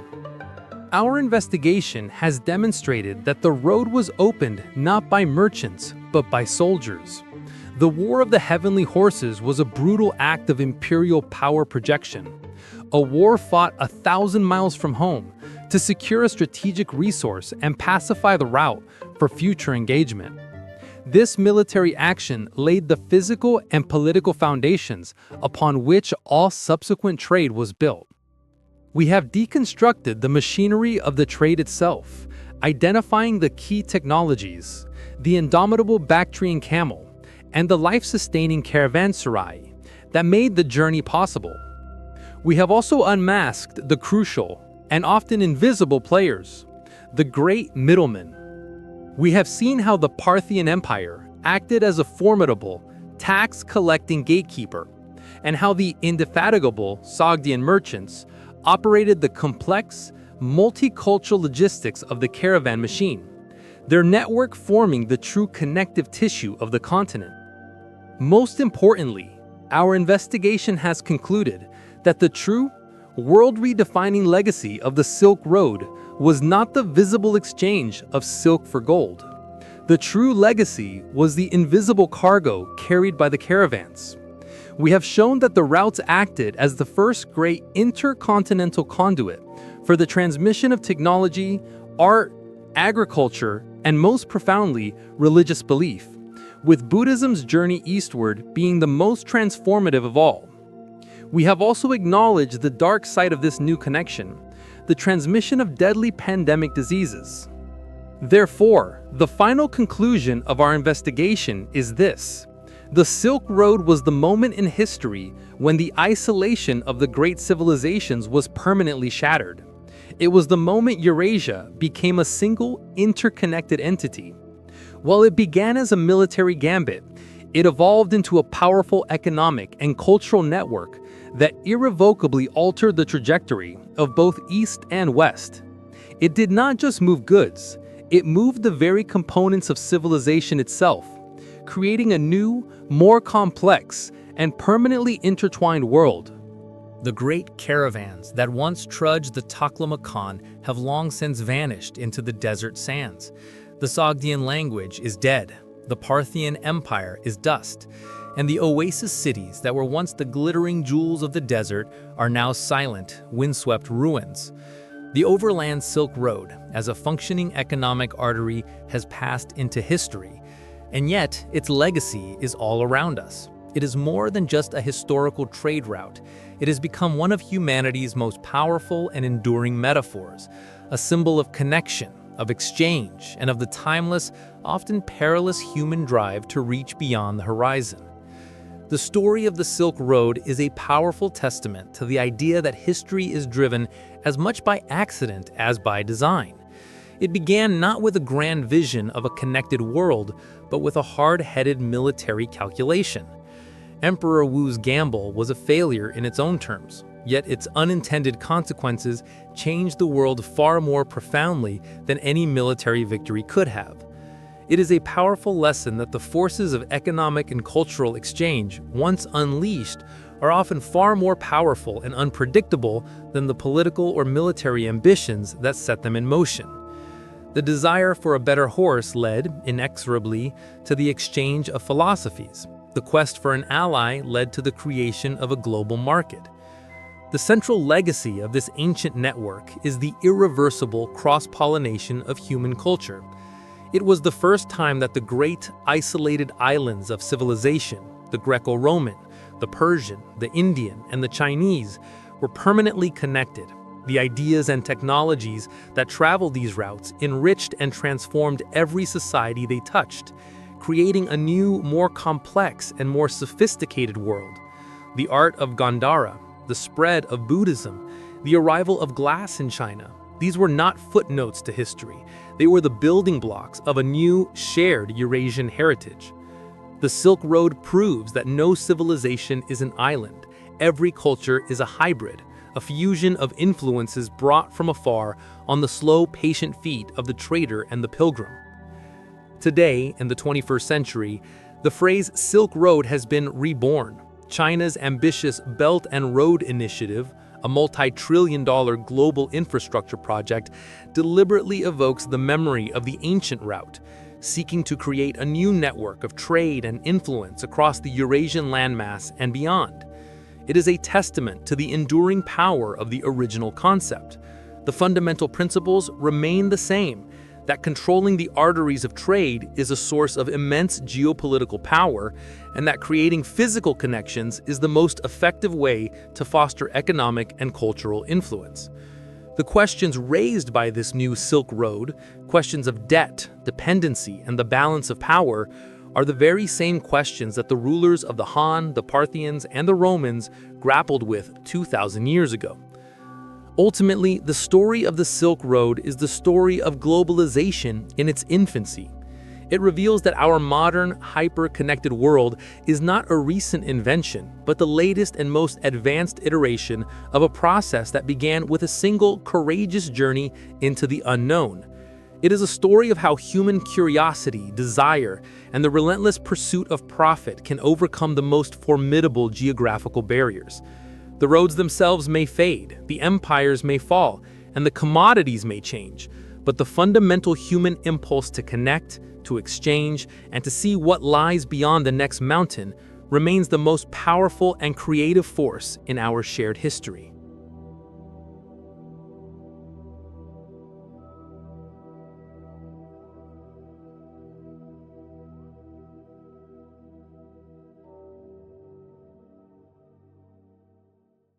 We are at a lavish Roman banquet, a scene of immense wealth and power.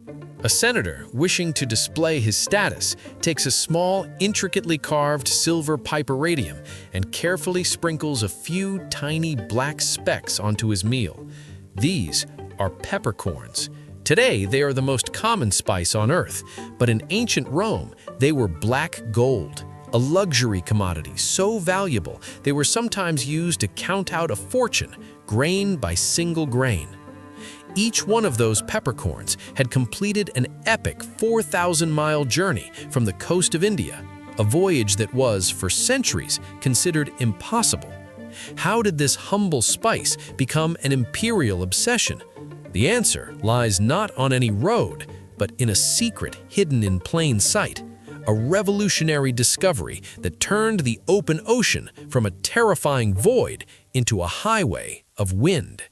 To understand the birth of the global economy, we must look beyond the dusty overland Silk Road and turn our gaze south to the vast blue expanse of the Indian Ocean. For millennia, this was a fragmented and dangerous world.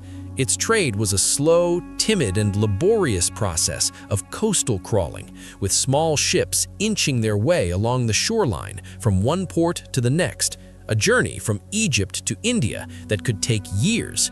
The entire network was controlled by a series of powerful middlemen, particularly the Arab kingdoms of southern Arabia, who jealously guarded the routes and sold the exotic goods of the East to the Roman world at an astronomical markup.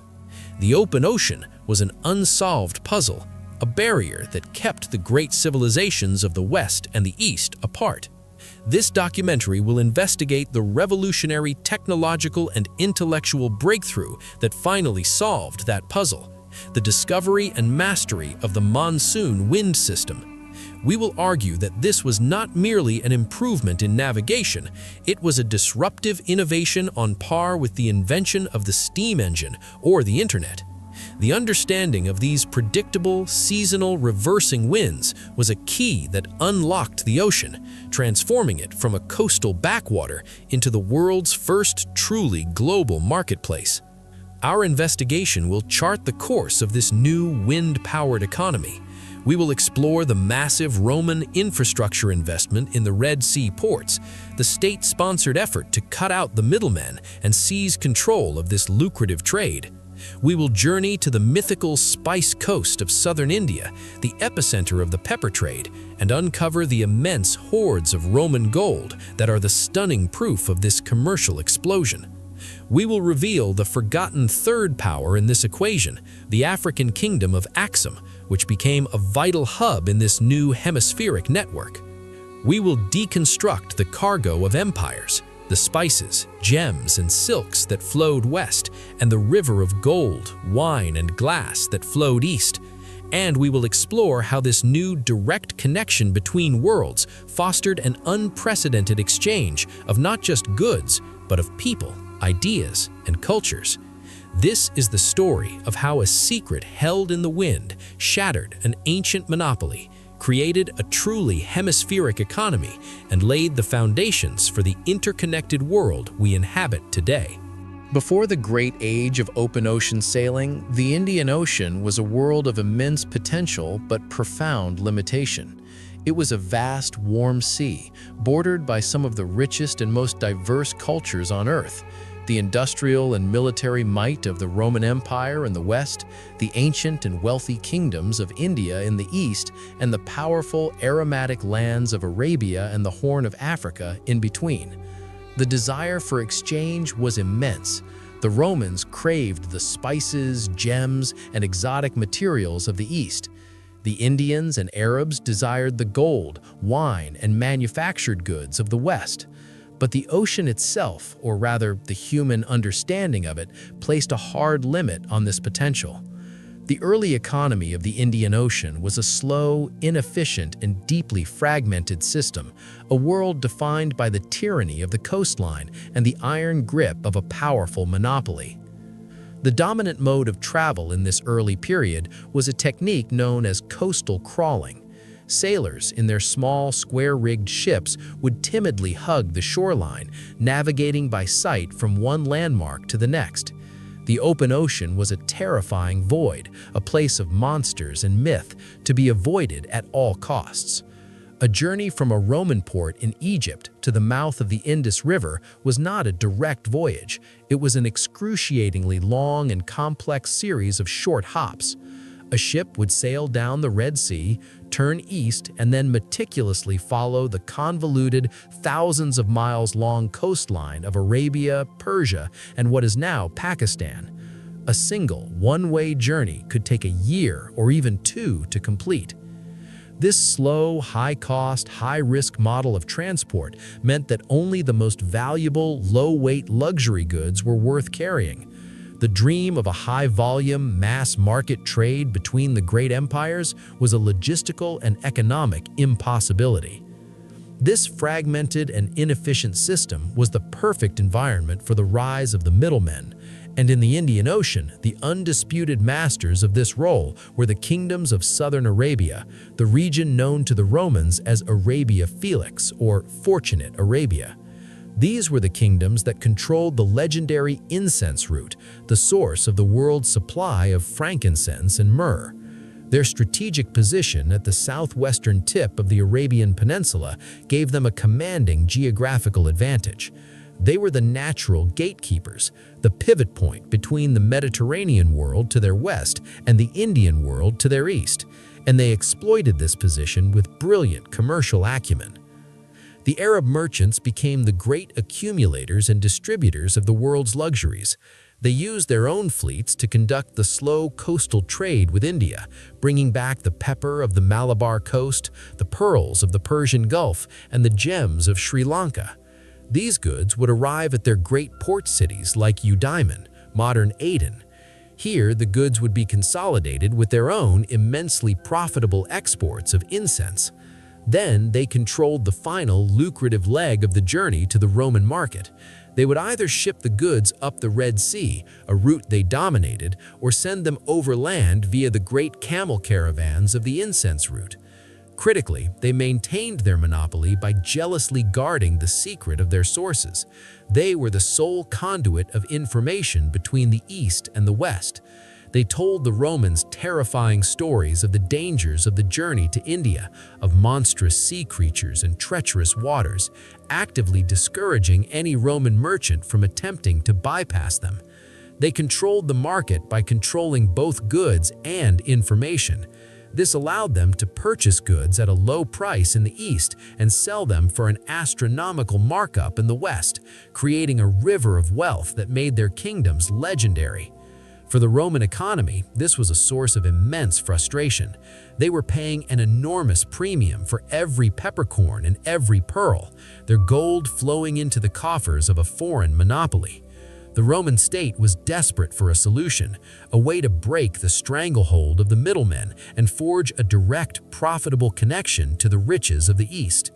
The solution would not be found in a new ship, but in a new idea. A secret hidden in the seasonal patterns of the wind. For centuries, the Indian Ocean had been a puzzle, its commerce locked in the slow, inefficient embrace of the coastline. The solution to this puzzle, the key that would finally unlock the ocean's true potential, was not a new kind of ship or a new instrument of navigation. It was an idea, It was the understanding and the daring exploitation of one of the planet's great meteorological phenomena, the monsoon. The word monsoon comes from the Arabic mausim, meaning season, and for the sailors of the Indian Ocean, the seasons of the wind were the most powerful and important force in their world. The systematic mastery of this highway of wind was the single greatest breakthrough in the history of maritime trade, a discovery that would shatter the old coastal monopoly and transform the ocean into a vast, predictable, and incredibly profitable marketplace. The science behind the monsoon system is a beautiful and powerful piece of planetary physics. It is all driven by the differential heating of the massive Asian landmass and the vast Indian Ocean. During the summer, the continent heats up much faster than the ocean. This creates a vast area of low atmospheric pressure over the land. The cooler, denser, moisture-laden air from the ocean then rushes in to fill this void, creating the powerful, steady, and predictable southwestern monsoon winds that blow from the coast of Africa towards the coast of India. Then, in the winter, the process reverses. The landmass cools down much faster than the ocean, creating a zone of high pressure. Now, the wind direction flips 180 degrees, and the cool, dry, northeastern monsoon winds blow steadily from India back towards Africa. This was a perfect, natural, reversible engine for sailing. It was a wind system that guaranteed a fast, reliable, one-way journey to India in the summer, and a fast, reliable, one-way journey home in the winter. For a sailor with a square-rigged ship, this was a gift from the gods. It meant that for the first time, a captain could leave the safety of the coast, abandon the timid practice of crawling, and sail with confidence directly across the open ocean.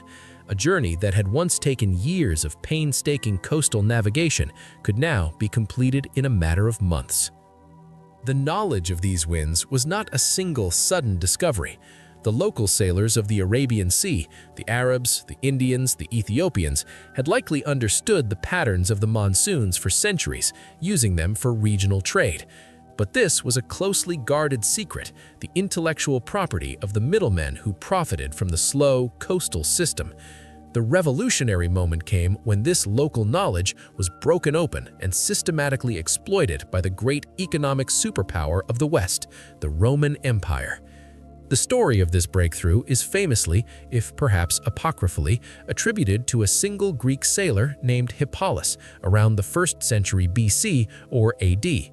According to the ancient text, the Periplus of the Erythraean Sea, a mariner's handbook from the 1st century AD, it was Hippalus who first discovered the route across the open ocean by observing the patterns of the winds and the practices of the local traders. While Hippalus was likely not a lone genius, he was probably the first to systematize and popularize knowledge gained from Indian or Arab pilots. His name became forever associated with this great leap forward. The southwestern monsoon was, for a time, even known as the Hippalus wind.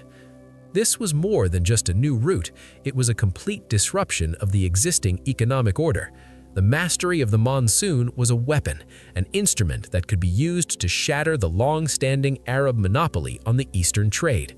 A Roman ship could now bypass the heavily controlled southern Arabian ports entirely. A captain could sail from a Roman port on the Red Sea, catch the summer monsoon off the Horn of Africa, and arrive in the spice markets of India in as little as 40 days of open ocean sailing.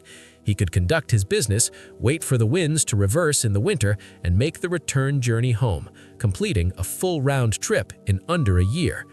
The economic consequences of this new efficiency were staggering. The cost of transport plummeted, the speed of the journey increased tenfold, the volume of goods that could be moved exploded. Spices and luxuries that had once been the exclusive domain of emperors and senators, trickling into the empire at immense cost, could now be imported in quantities large enough to supply a much broader market. The old economy of the Indian Ocean, a slow, cautious, and monopolized system, had been shattered. In its place, a new, dynamic, and far more competitive global marketplace was born. A marketplace powered not by the oar or the whim of a local chieftain, but by the predictable, powerful, and now decoded secret of the wind. The mastery of the monsoon was the key that unlocked the Indian Ocean. But a key is useless without a door, and a door is useless without a hallway that leads to the heart of the house. For the Roman Empire, the great prize of the Indian trade could only be realized if they could build a reliable and efficient logistical corridor to connect the Mediterranean world with this new highway of wind. The solution was a massive, state-sponsored infrastructure project on one of the most hostile frontiers of the empire, the eastern desert of Egypt. Here, at the edge of the Red Sea, the Romans established a series of remarkable port cities, most notably Berenice and Myos Hormos. These were not glamorous metropolises. They were gritty industrial hubs, the indispensable western terminus of the monsoon marketplace, and a testament to the Roman state's immense power and its unyielding determination to control this new global economy. When Rome conquered Egypt in 30 BC, after the defeat of Antony and Cleopatra, they did not just acquire a breadbasket, they acquired a strategic gateway to the east.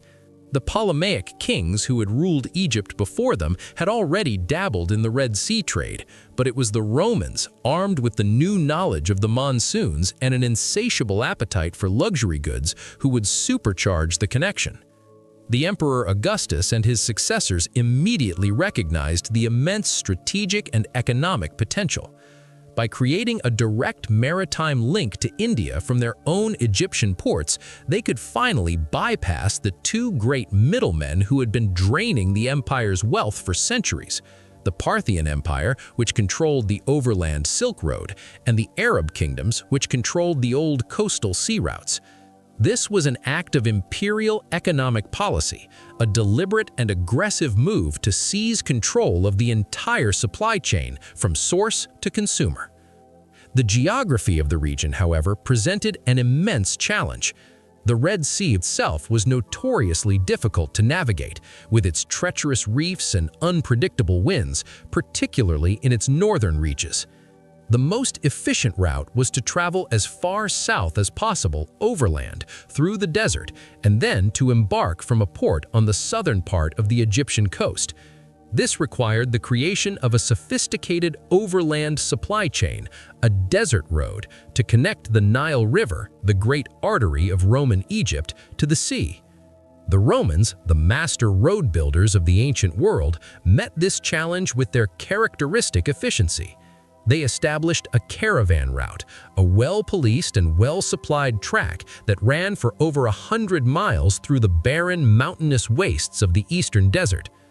Along this desert road, they built a series of fortified watering stations, or hydriamata, complete with deep wells and cisterns to capture the scant rainfall, and garrisons of Roman soldiers to protect the caravans from desert raiders.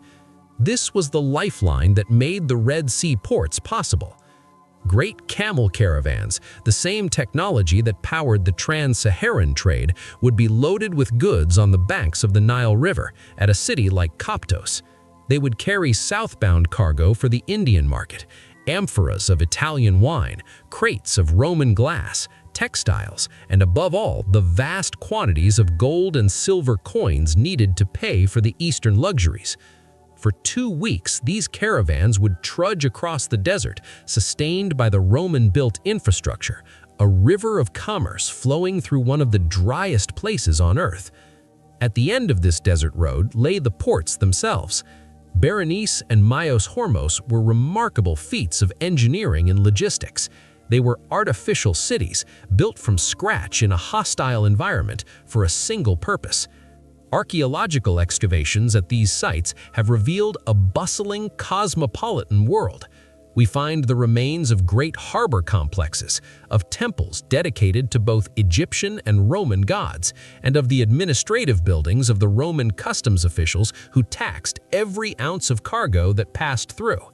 But most importantly, we find the artifacts of the trade itself: shards of Indian pottery, fragments of South Asian textiles, and even peppercorns and coconuts, the tangible, organic proof of the long-distance connection. These ports were true melting pots.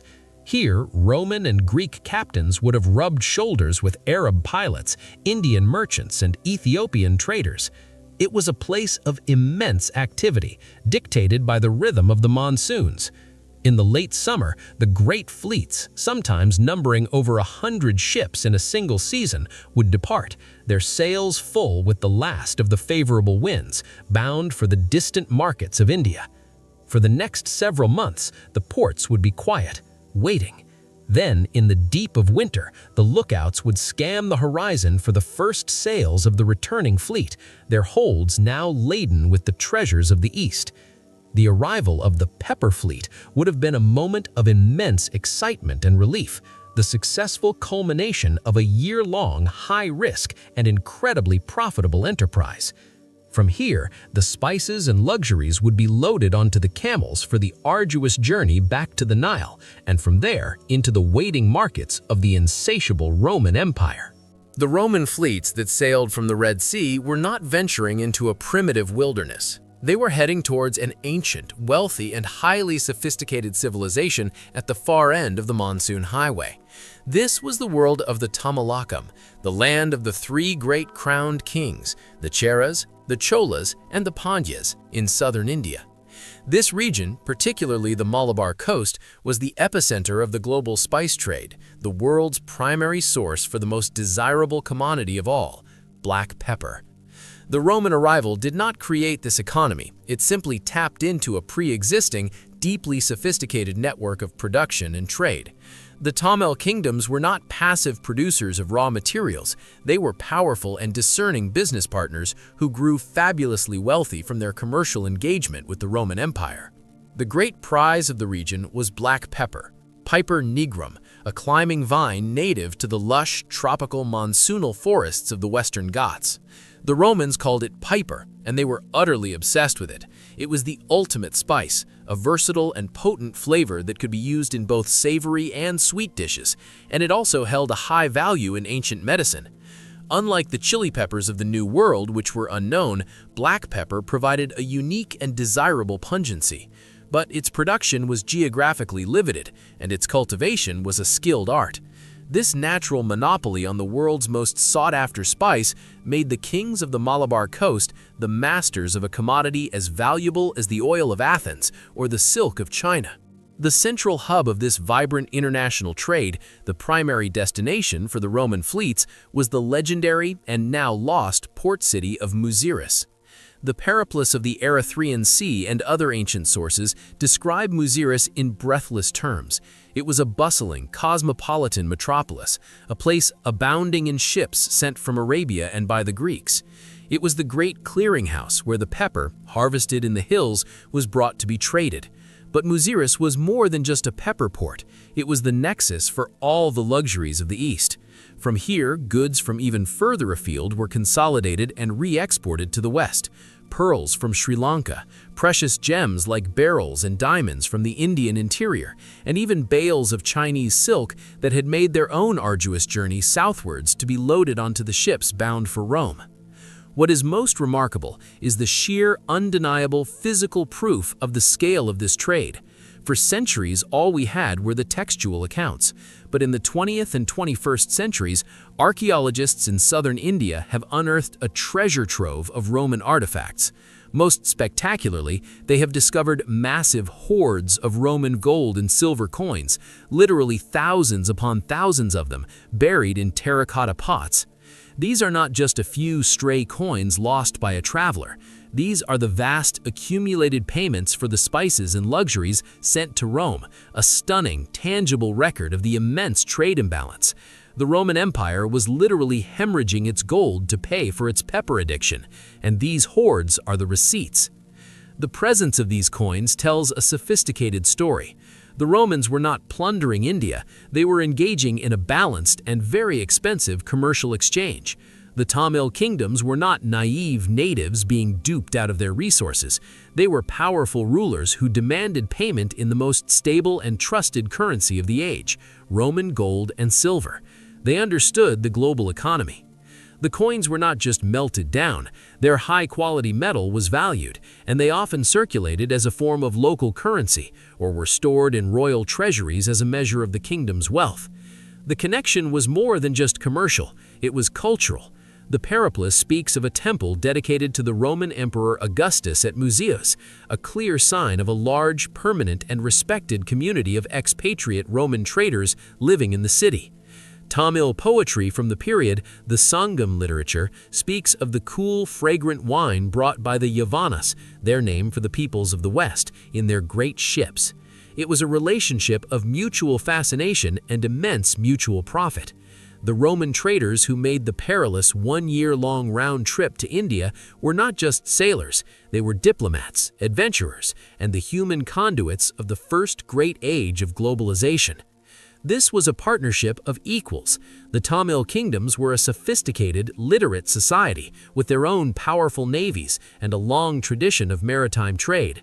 They controlled the production of a commodity the world's greatest superpower desperately wanted, and they used that leverage to extract a mountain of gold and silver, making their own kingdoms fabulously wealthy and cosmopolitan. The story of the Spice Coast is a vital counter-narrative to the idea of a purely Roman-dominated world. It reveals that the monsoon marketplace was not a one-way street of Western exploitation, but a dynamic, balanced, and incredibly profitable economy that profoundly enriched both ends of the Great Highway.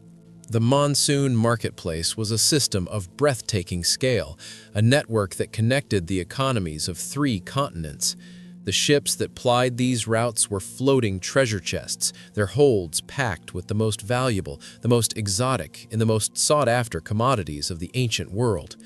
The cargo of the Indian Ocean trade was a vibrant and often surprising catalog of the desires, the needs, and the industrial outputs of the great civilizations of the age.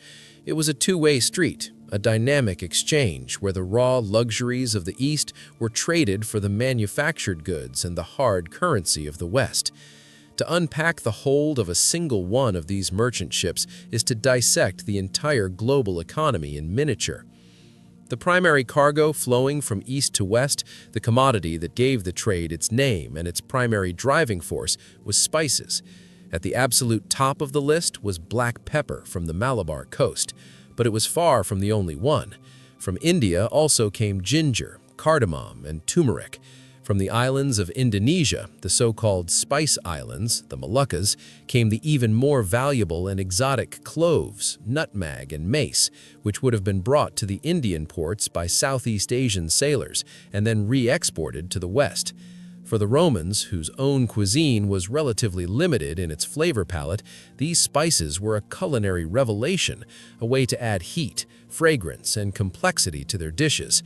Their immense value was a direct function of their rarity and the incredible distances they had to travel. They were, in essence, edible jewels. After spices, the most important exports from the East were gemstones and pearls. India, particularly the region of the Deccan Plateau, was a legendary source of precious stones. Beryls, a category that included the highly prized aquamarine, were a major export. Diamonds, still a rarity in the West, were another. From the island of Sri Lanka, known to the Romans as Taprobane, came not only gems but also the finest pearls in the world. The Persian Gulf was another major source of high-quality pearls. These gems were the ultimate status symbols for the Roman elite, a way to display wealth in its most concentrated and beautiful form. The demand was so great that Roman moralists complained that the fortunes of entire families were being spent on a single string of Indian pearls for a senator's wife.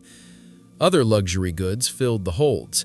Fine, translucent cotton textiles, particularly muslins from the Ganges Delta, were a major Indian export, prized for their lightness and comfort. A more surprising and incredibly valuable commodity was Chinese silk. While the Silk Road is famous as an overland route, a huge and ever-increasing amount of Chinese silk was also transported by sea. It would be brought by traders down through Southeast Asia to the ports of India, where it was then re-shipped and loaded onto the Roman-bound vessels.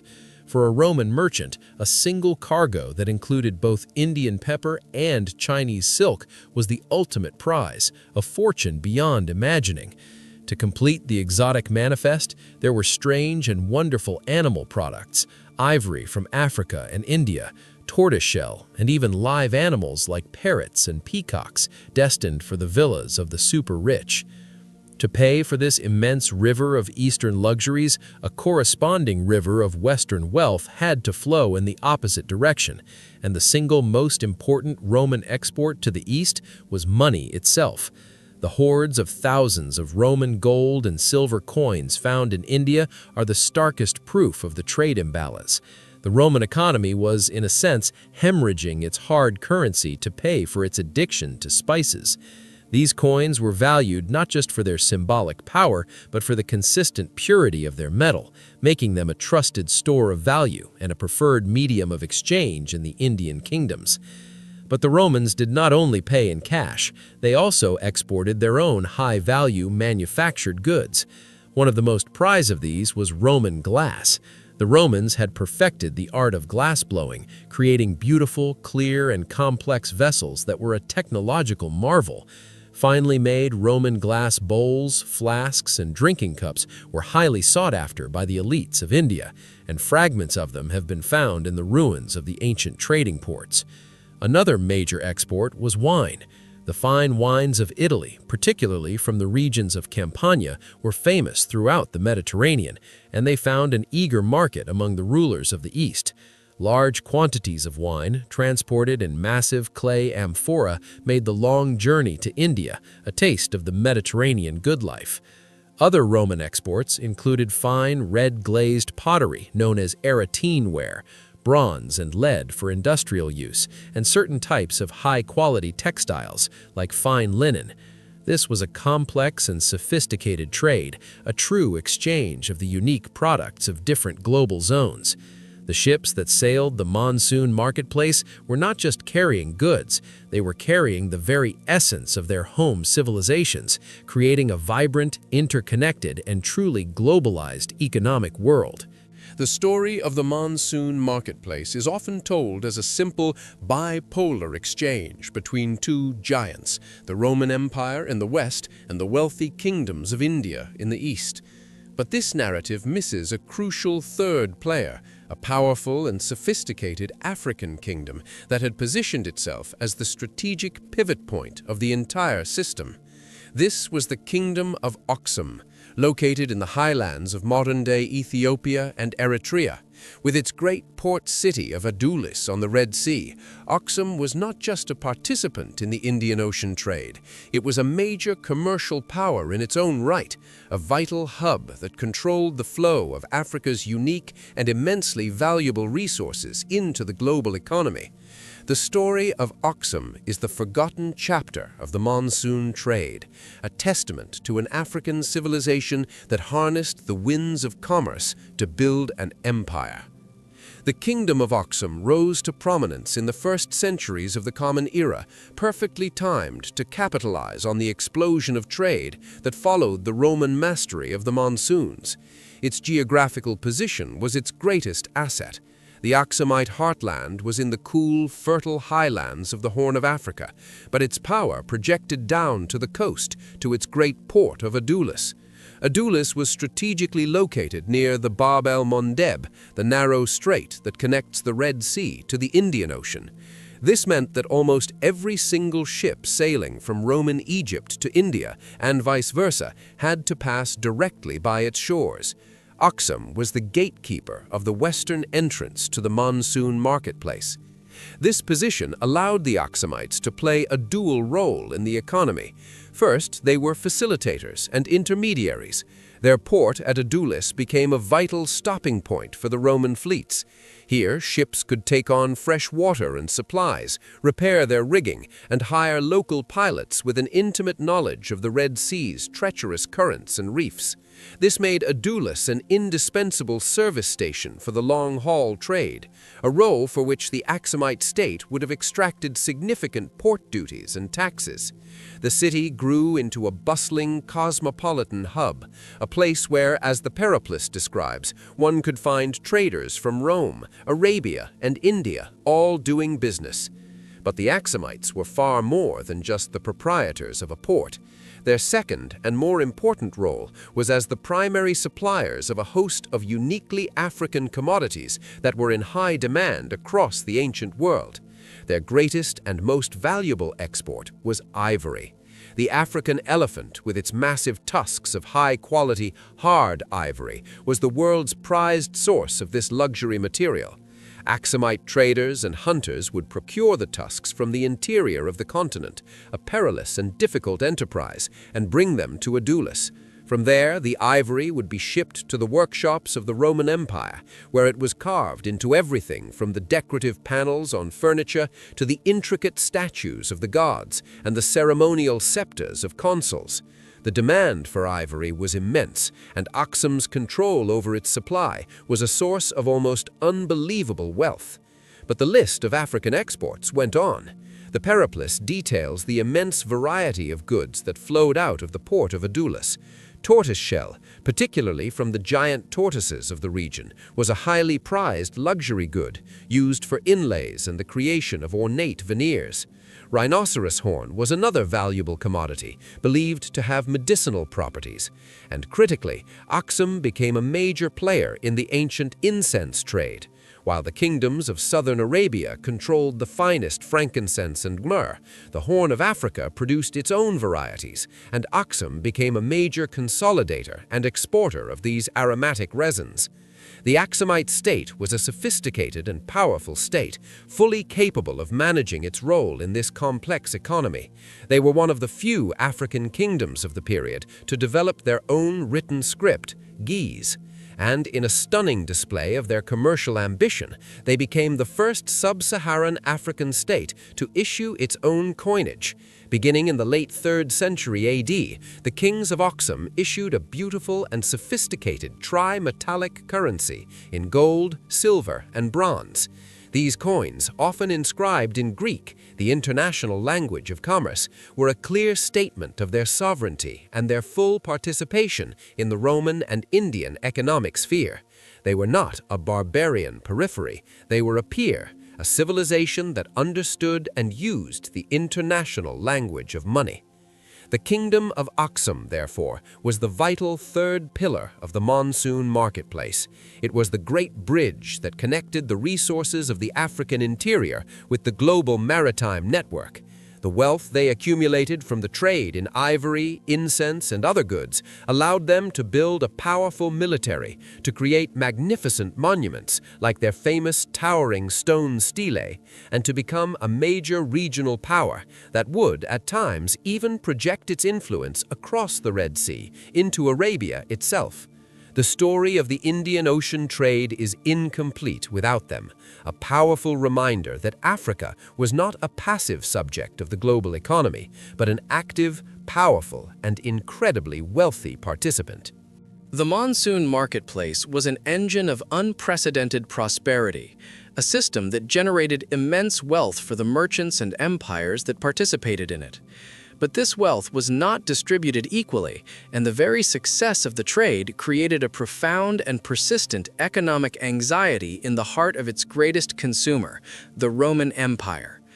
While Roman citizens enjoyed a spectacular influx of spices, silks, and other exotic luxuries, Roman intellectuals and officials watched with growing alarm as a torrent of the empire's most precious resource, its gold and silver coinage, flowed inexorably eastwards to pay for it.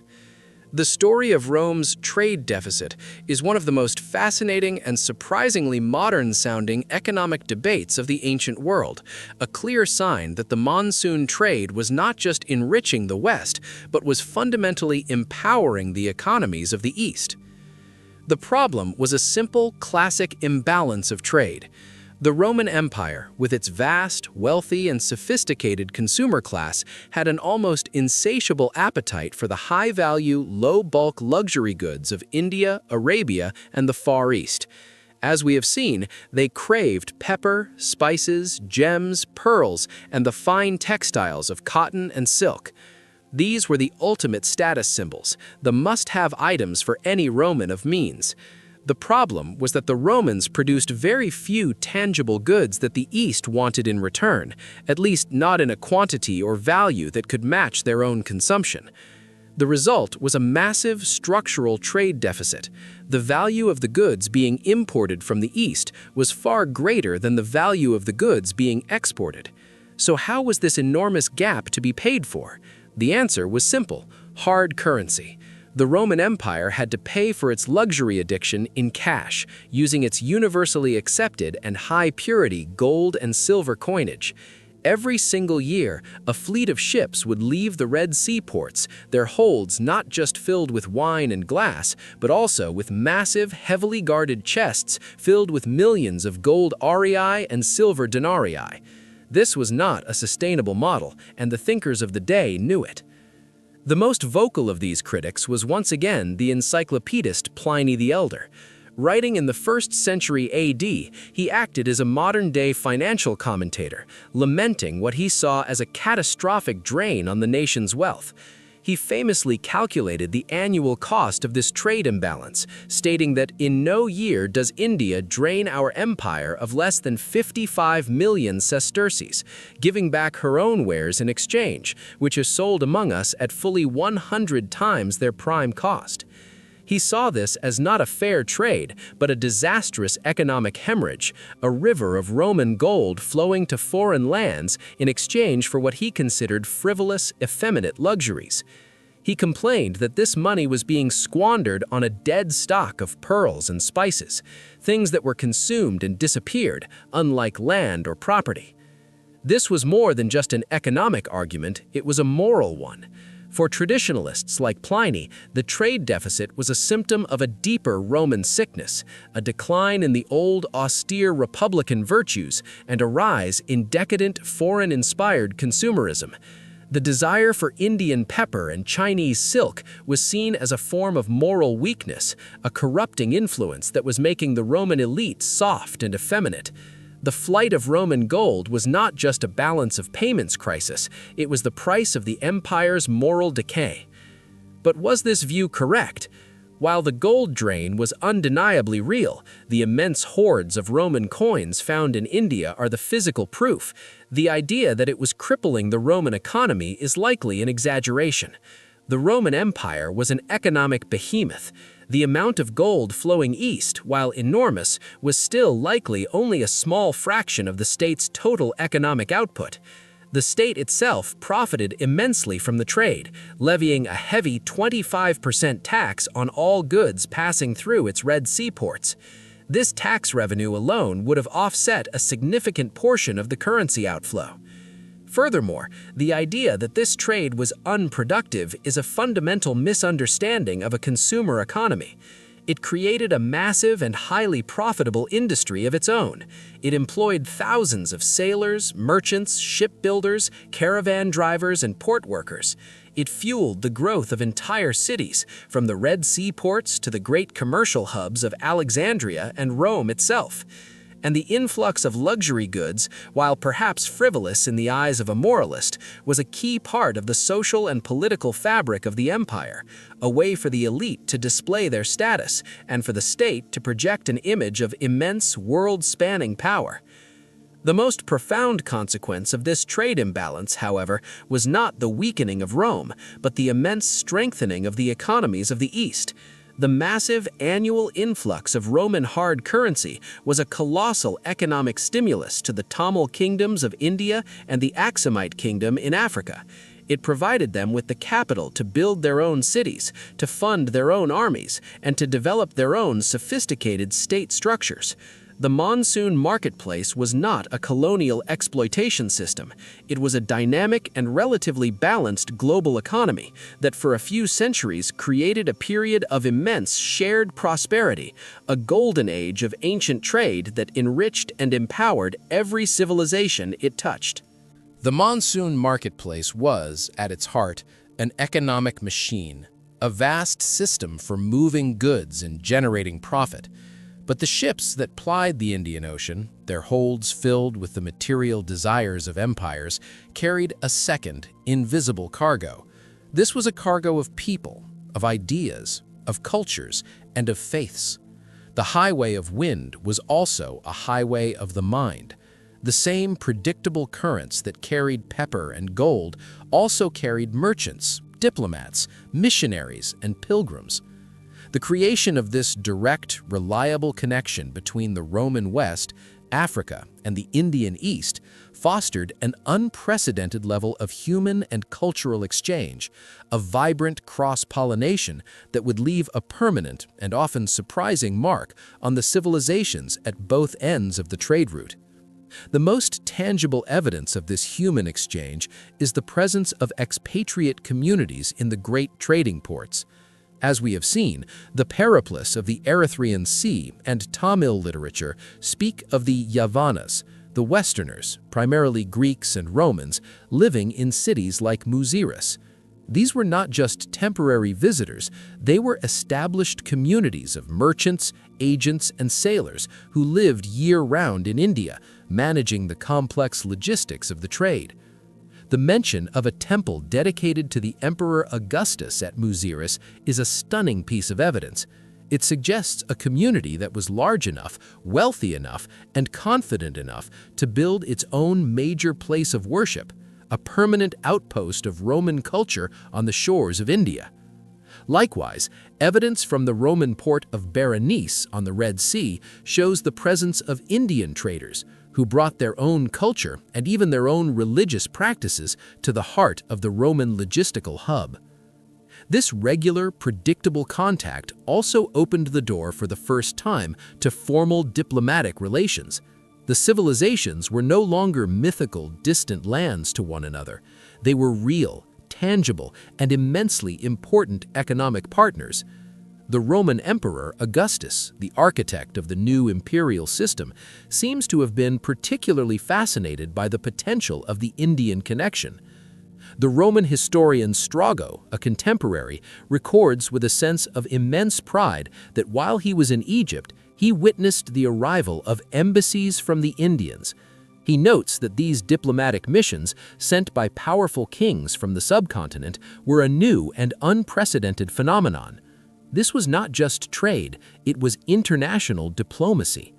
The kings of India were sending their representatives to the court of the Caesar, a clear sign that the monsoon marketplace was creating a new, interconnected geopolitical world.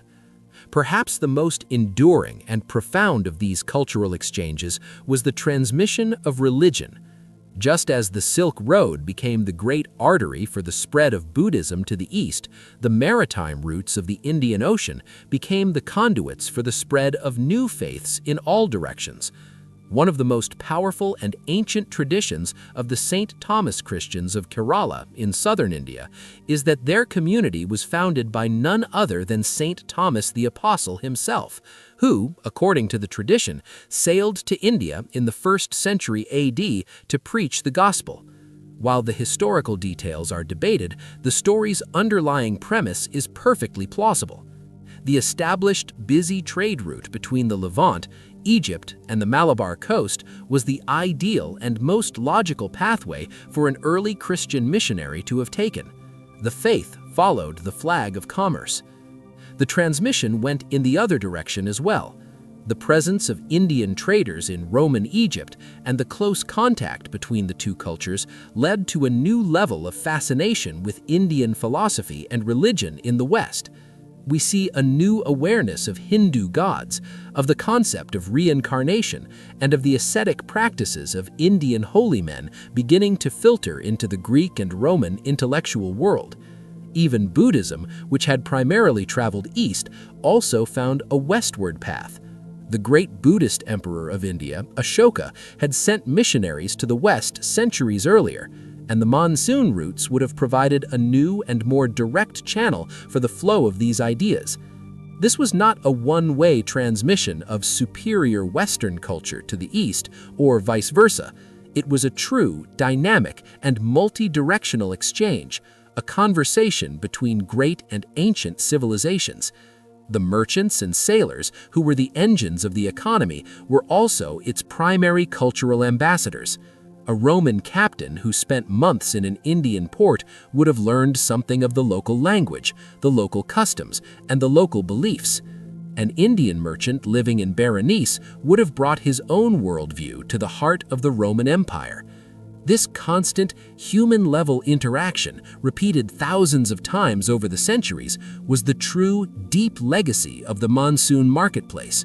It was a system that did not just enrich the treasuries of kings, but also enriched the very fabric of human culture, weaving the disparate threads of the ancient world into a new, more complex, and truly global tapestry. The Roman-Indian trade, powered by the monsoon winds, was a system of immense profitability and surprising stability that lasted for centuries. But no golden age lasts forever. The catastrophic decline and eventual fall of the Western Roman Empire in the 4th and 5th centuries AD was a political and economic earthquake that sent shockwaves across the entire ancient world. The great consumer market at the western end of the line, with its insatiable appetite for luxuries and its seemingly endless supply of gold, began to crumble. But the monsoon marketplace did not collapse. The highway of wind was too powerful, its logic too compelling. The system did not die, it adapted. The decline of Rome did not create a vacuum, but a power shift, a new era in which the great middlemen of the trade, the Persian Sasanian Empire and the African kingdom of Aksum, rose from being powerful participants to become the new masters of the Indian Ocean economy.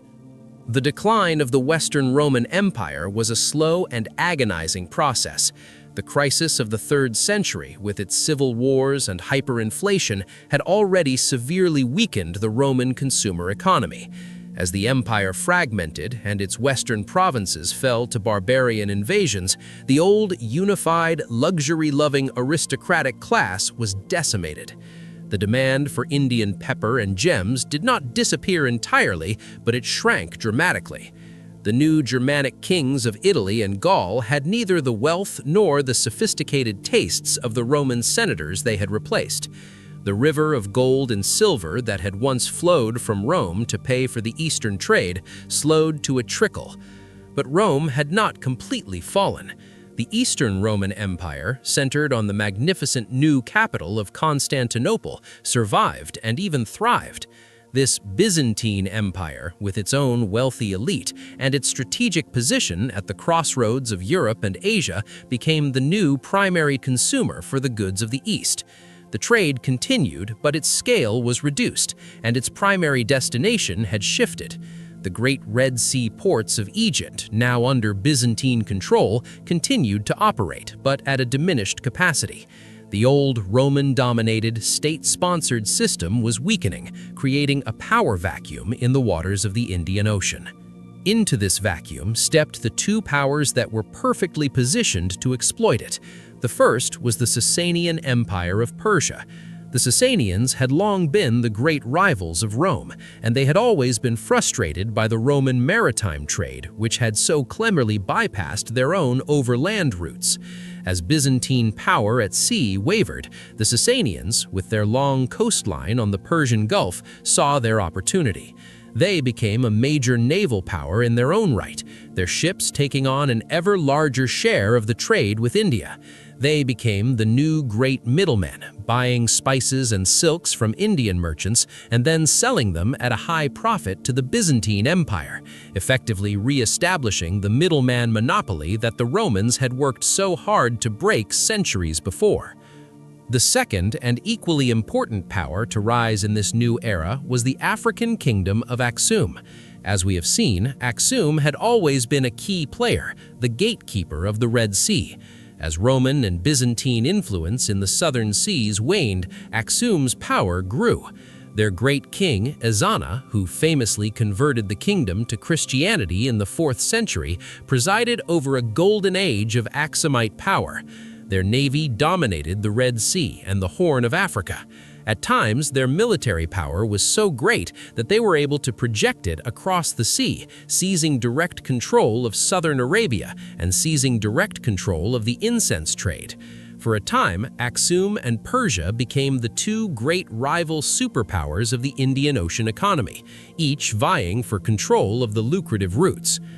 This new post-Roman system is beautifully illustrated by a 6th century text, the Christian topography of Cosmas in Dicoploistes. Cosmas was a merchant turned monk who had personally traveled the Red Sea and Indian Ocean routes. He describes a world where the primary long-distance traders are no longer the Greeks and Romans, but the Persians and the Axumites. He details how Axumite ships laden with African ivory would sail to India and how Persian ships dominated the silk trade. He paints a picture of a vibrant, interconnected, and highly competitive marketplace, a world in which the old Roman dominance was now just a fading memory. This era, a golden age for the Persian and Axumite middlemen, would itself be brought to an end by the next great world-changing event, the rise of Islam in the 7th century. The Arab conquests would once again redraw the entire map, with the new Islamic Caliphate seizing control of Egypt, the Levant, and Persia. This would create a single, unified Islamic economic zone that stretched from the Atlantic to the borders of India, ushering in a new and even more expansive chapter in the history of the Indian Ocean. But the fundamental logic of the system, the Great Highway of Wind, remained.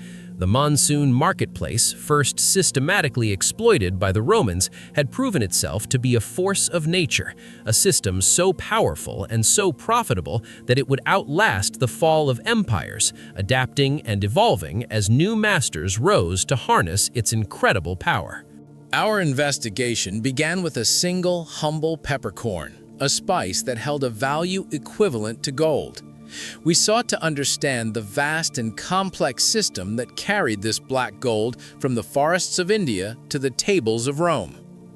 Having journeyed from the inefficient, timid world of coastal trawling through the revolutionary discovery of the monsoon winds and into the bustling, cosmopolitan ports of 3 continents, the evidence is now clear and the verdict can be rendered. The mastery of the monsoon wind system was a technological and intellectual breakthrough of the highest order. It transformed the Indian Ocean from a series of fragmented regional ponds into the world's first great, predictable, and truly hemispheric marketplace, creating a globalized economy that would connect the fates of Europe, Africa, and Asia for 1,000 years. We have established that the pre-monsoon world was a slow, high-cost system, its trade choked by the tyranny of the coastline and monopolized by powerful middlemen in southern Arabia. The central problem was not a lack of desire, but a lack of a means to reliably and efficiently cross the open ocean. Our investigation has shown that the monsoon code, the systematic understanding and exploitation of the seasonal reversing winds, was the key that unlocked this puzzle. This was a revolutionary piece of technology, a highway of wind that allowed for the first time for fast, predictable, and high-volume open ocean sailing. This innovation shattered the old monopolies and dramatically lowered the cost of international trade. We have charted the new interconnected world that this highway created. We have seen how the Roman Empire, as the great Western consumer, made massive infrastructure investments in its Red Sea ports, a state-sponsored effort to seize control of this new global supply chain. We have traveled to the eastern anchor, the Spice Coast of India, and found the spectacular hoards of Roman gold that are the irrefutable proof of a massive and balanced commercial exchange with the powerful Tamil kingdoms. And we have uncovered the vital role of the forgotten kingdom of Axum, a sophisticated African power that became the indispensable third pillar of this new global economy. Finally, we have demonstrated the incredible resilience of this system. When the Western Roman Empire collapsed, the Indian Ocean monsoon marketplace did not die. It adapted. Its center of gravity shifted, and the great middlemen of Persia and Axum rose to become its new masters, a testament to the enduring power and profitability of the network. Therefore, the final conclusion of our investigation is this: The Indian Ocean monsoon marketplace was the true cradle of the global economy. Predating the European age of discovery by well over a millennium, it was a sophisticated, stable, and incredibly profitable system that integrated the economic destinies of the three great centers of ancient civilization. The discovery of how to ride the wind was the single most important event in the history of ancient trade, an innovation that created a world that was, for the first time, truly and permanently interconnected. The Roman galleys have long since rotted away. The great port of Muziris has been lost to the shifting coastlines of time, and the kingdom of Axum is a legend in the Ethiopian highlands. The specific actors and empires that first harnessed the power of the monsoon winds are gone, but the wind itself endures. The seasonal, life-giving pulse of the Indian Ocean monsoon continues to this day, a timeless planetary engine. The story of the monsoon marketplace is the story of how a single brilliant insight, the decoding of this natural engine, unleashed one of the most powerful and creative forces in human history, globalization. The legacy of this great economy is all around us. It is in the spices on our shelves, the interconnected shipping lanes that power our modern world, and the enduring cultural ties that bind the continents. It is a story that proves that the greatest leaps forward in human history are often not about conquering new lands, but about seeing the world we already inhabit with new eyes, of finding a hidden pattern and having the courage to set sail upon it. The wind that filled the sails of the first Roman ships to cross the Arabian Sea is the same wind that blows today, a permanent, powerful, and poetic reminder of the world's first great age of global trade.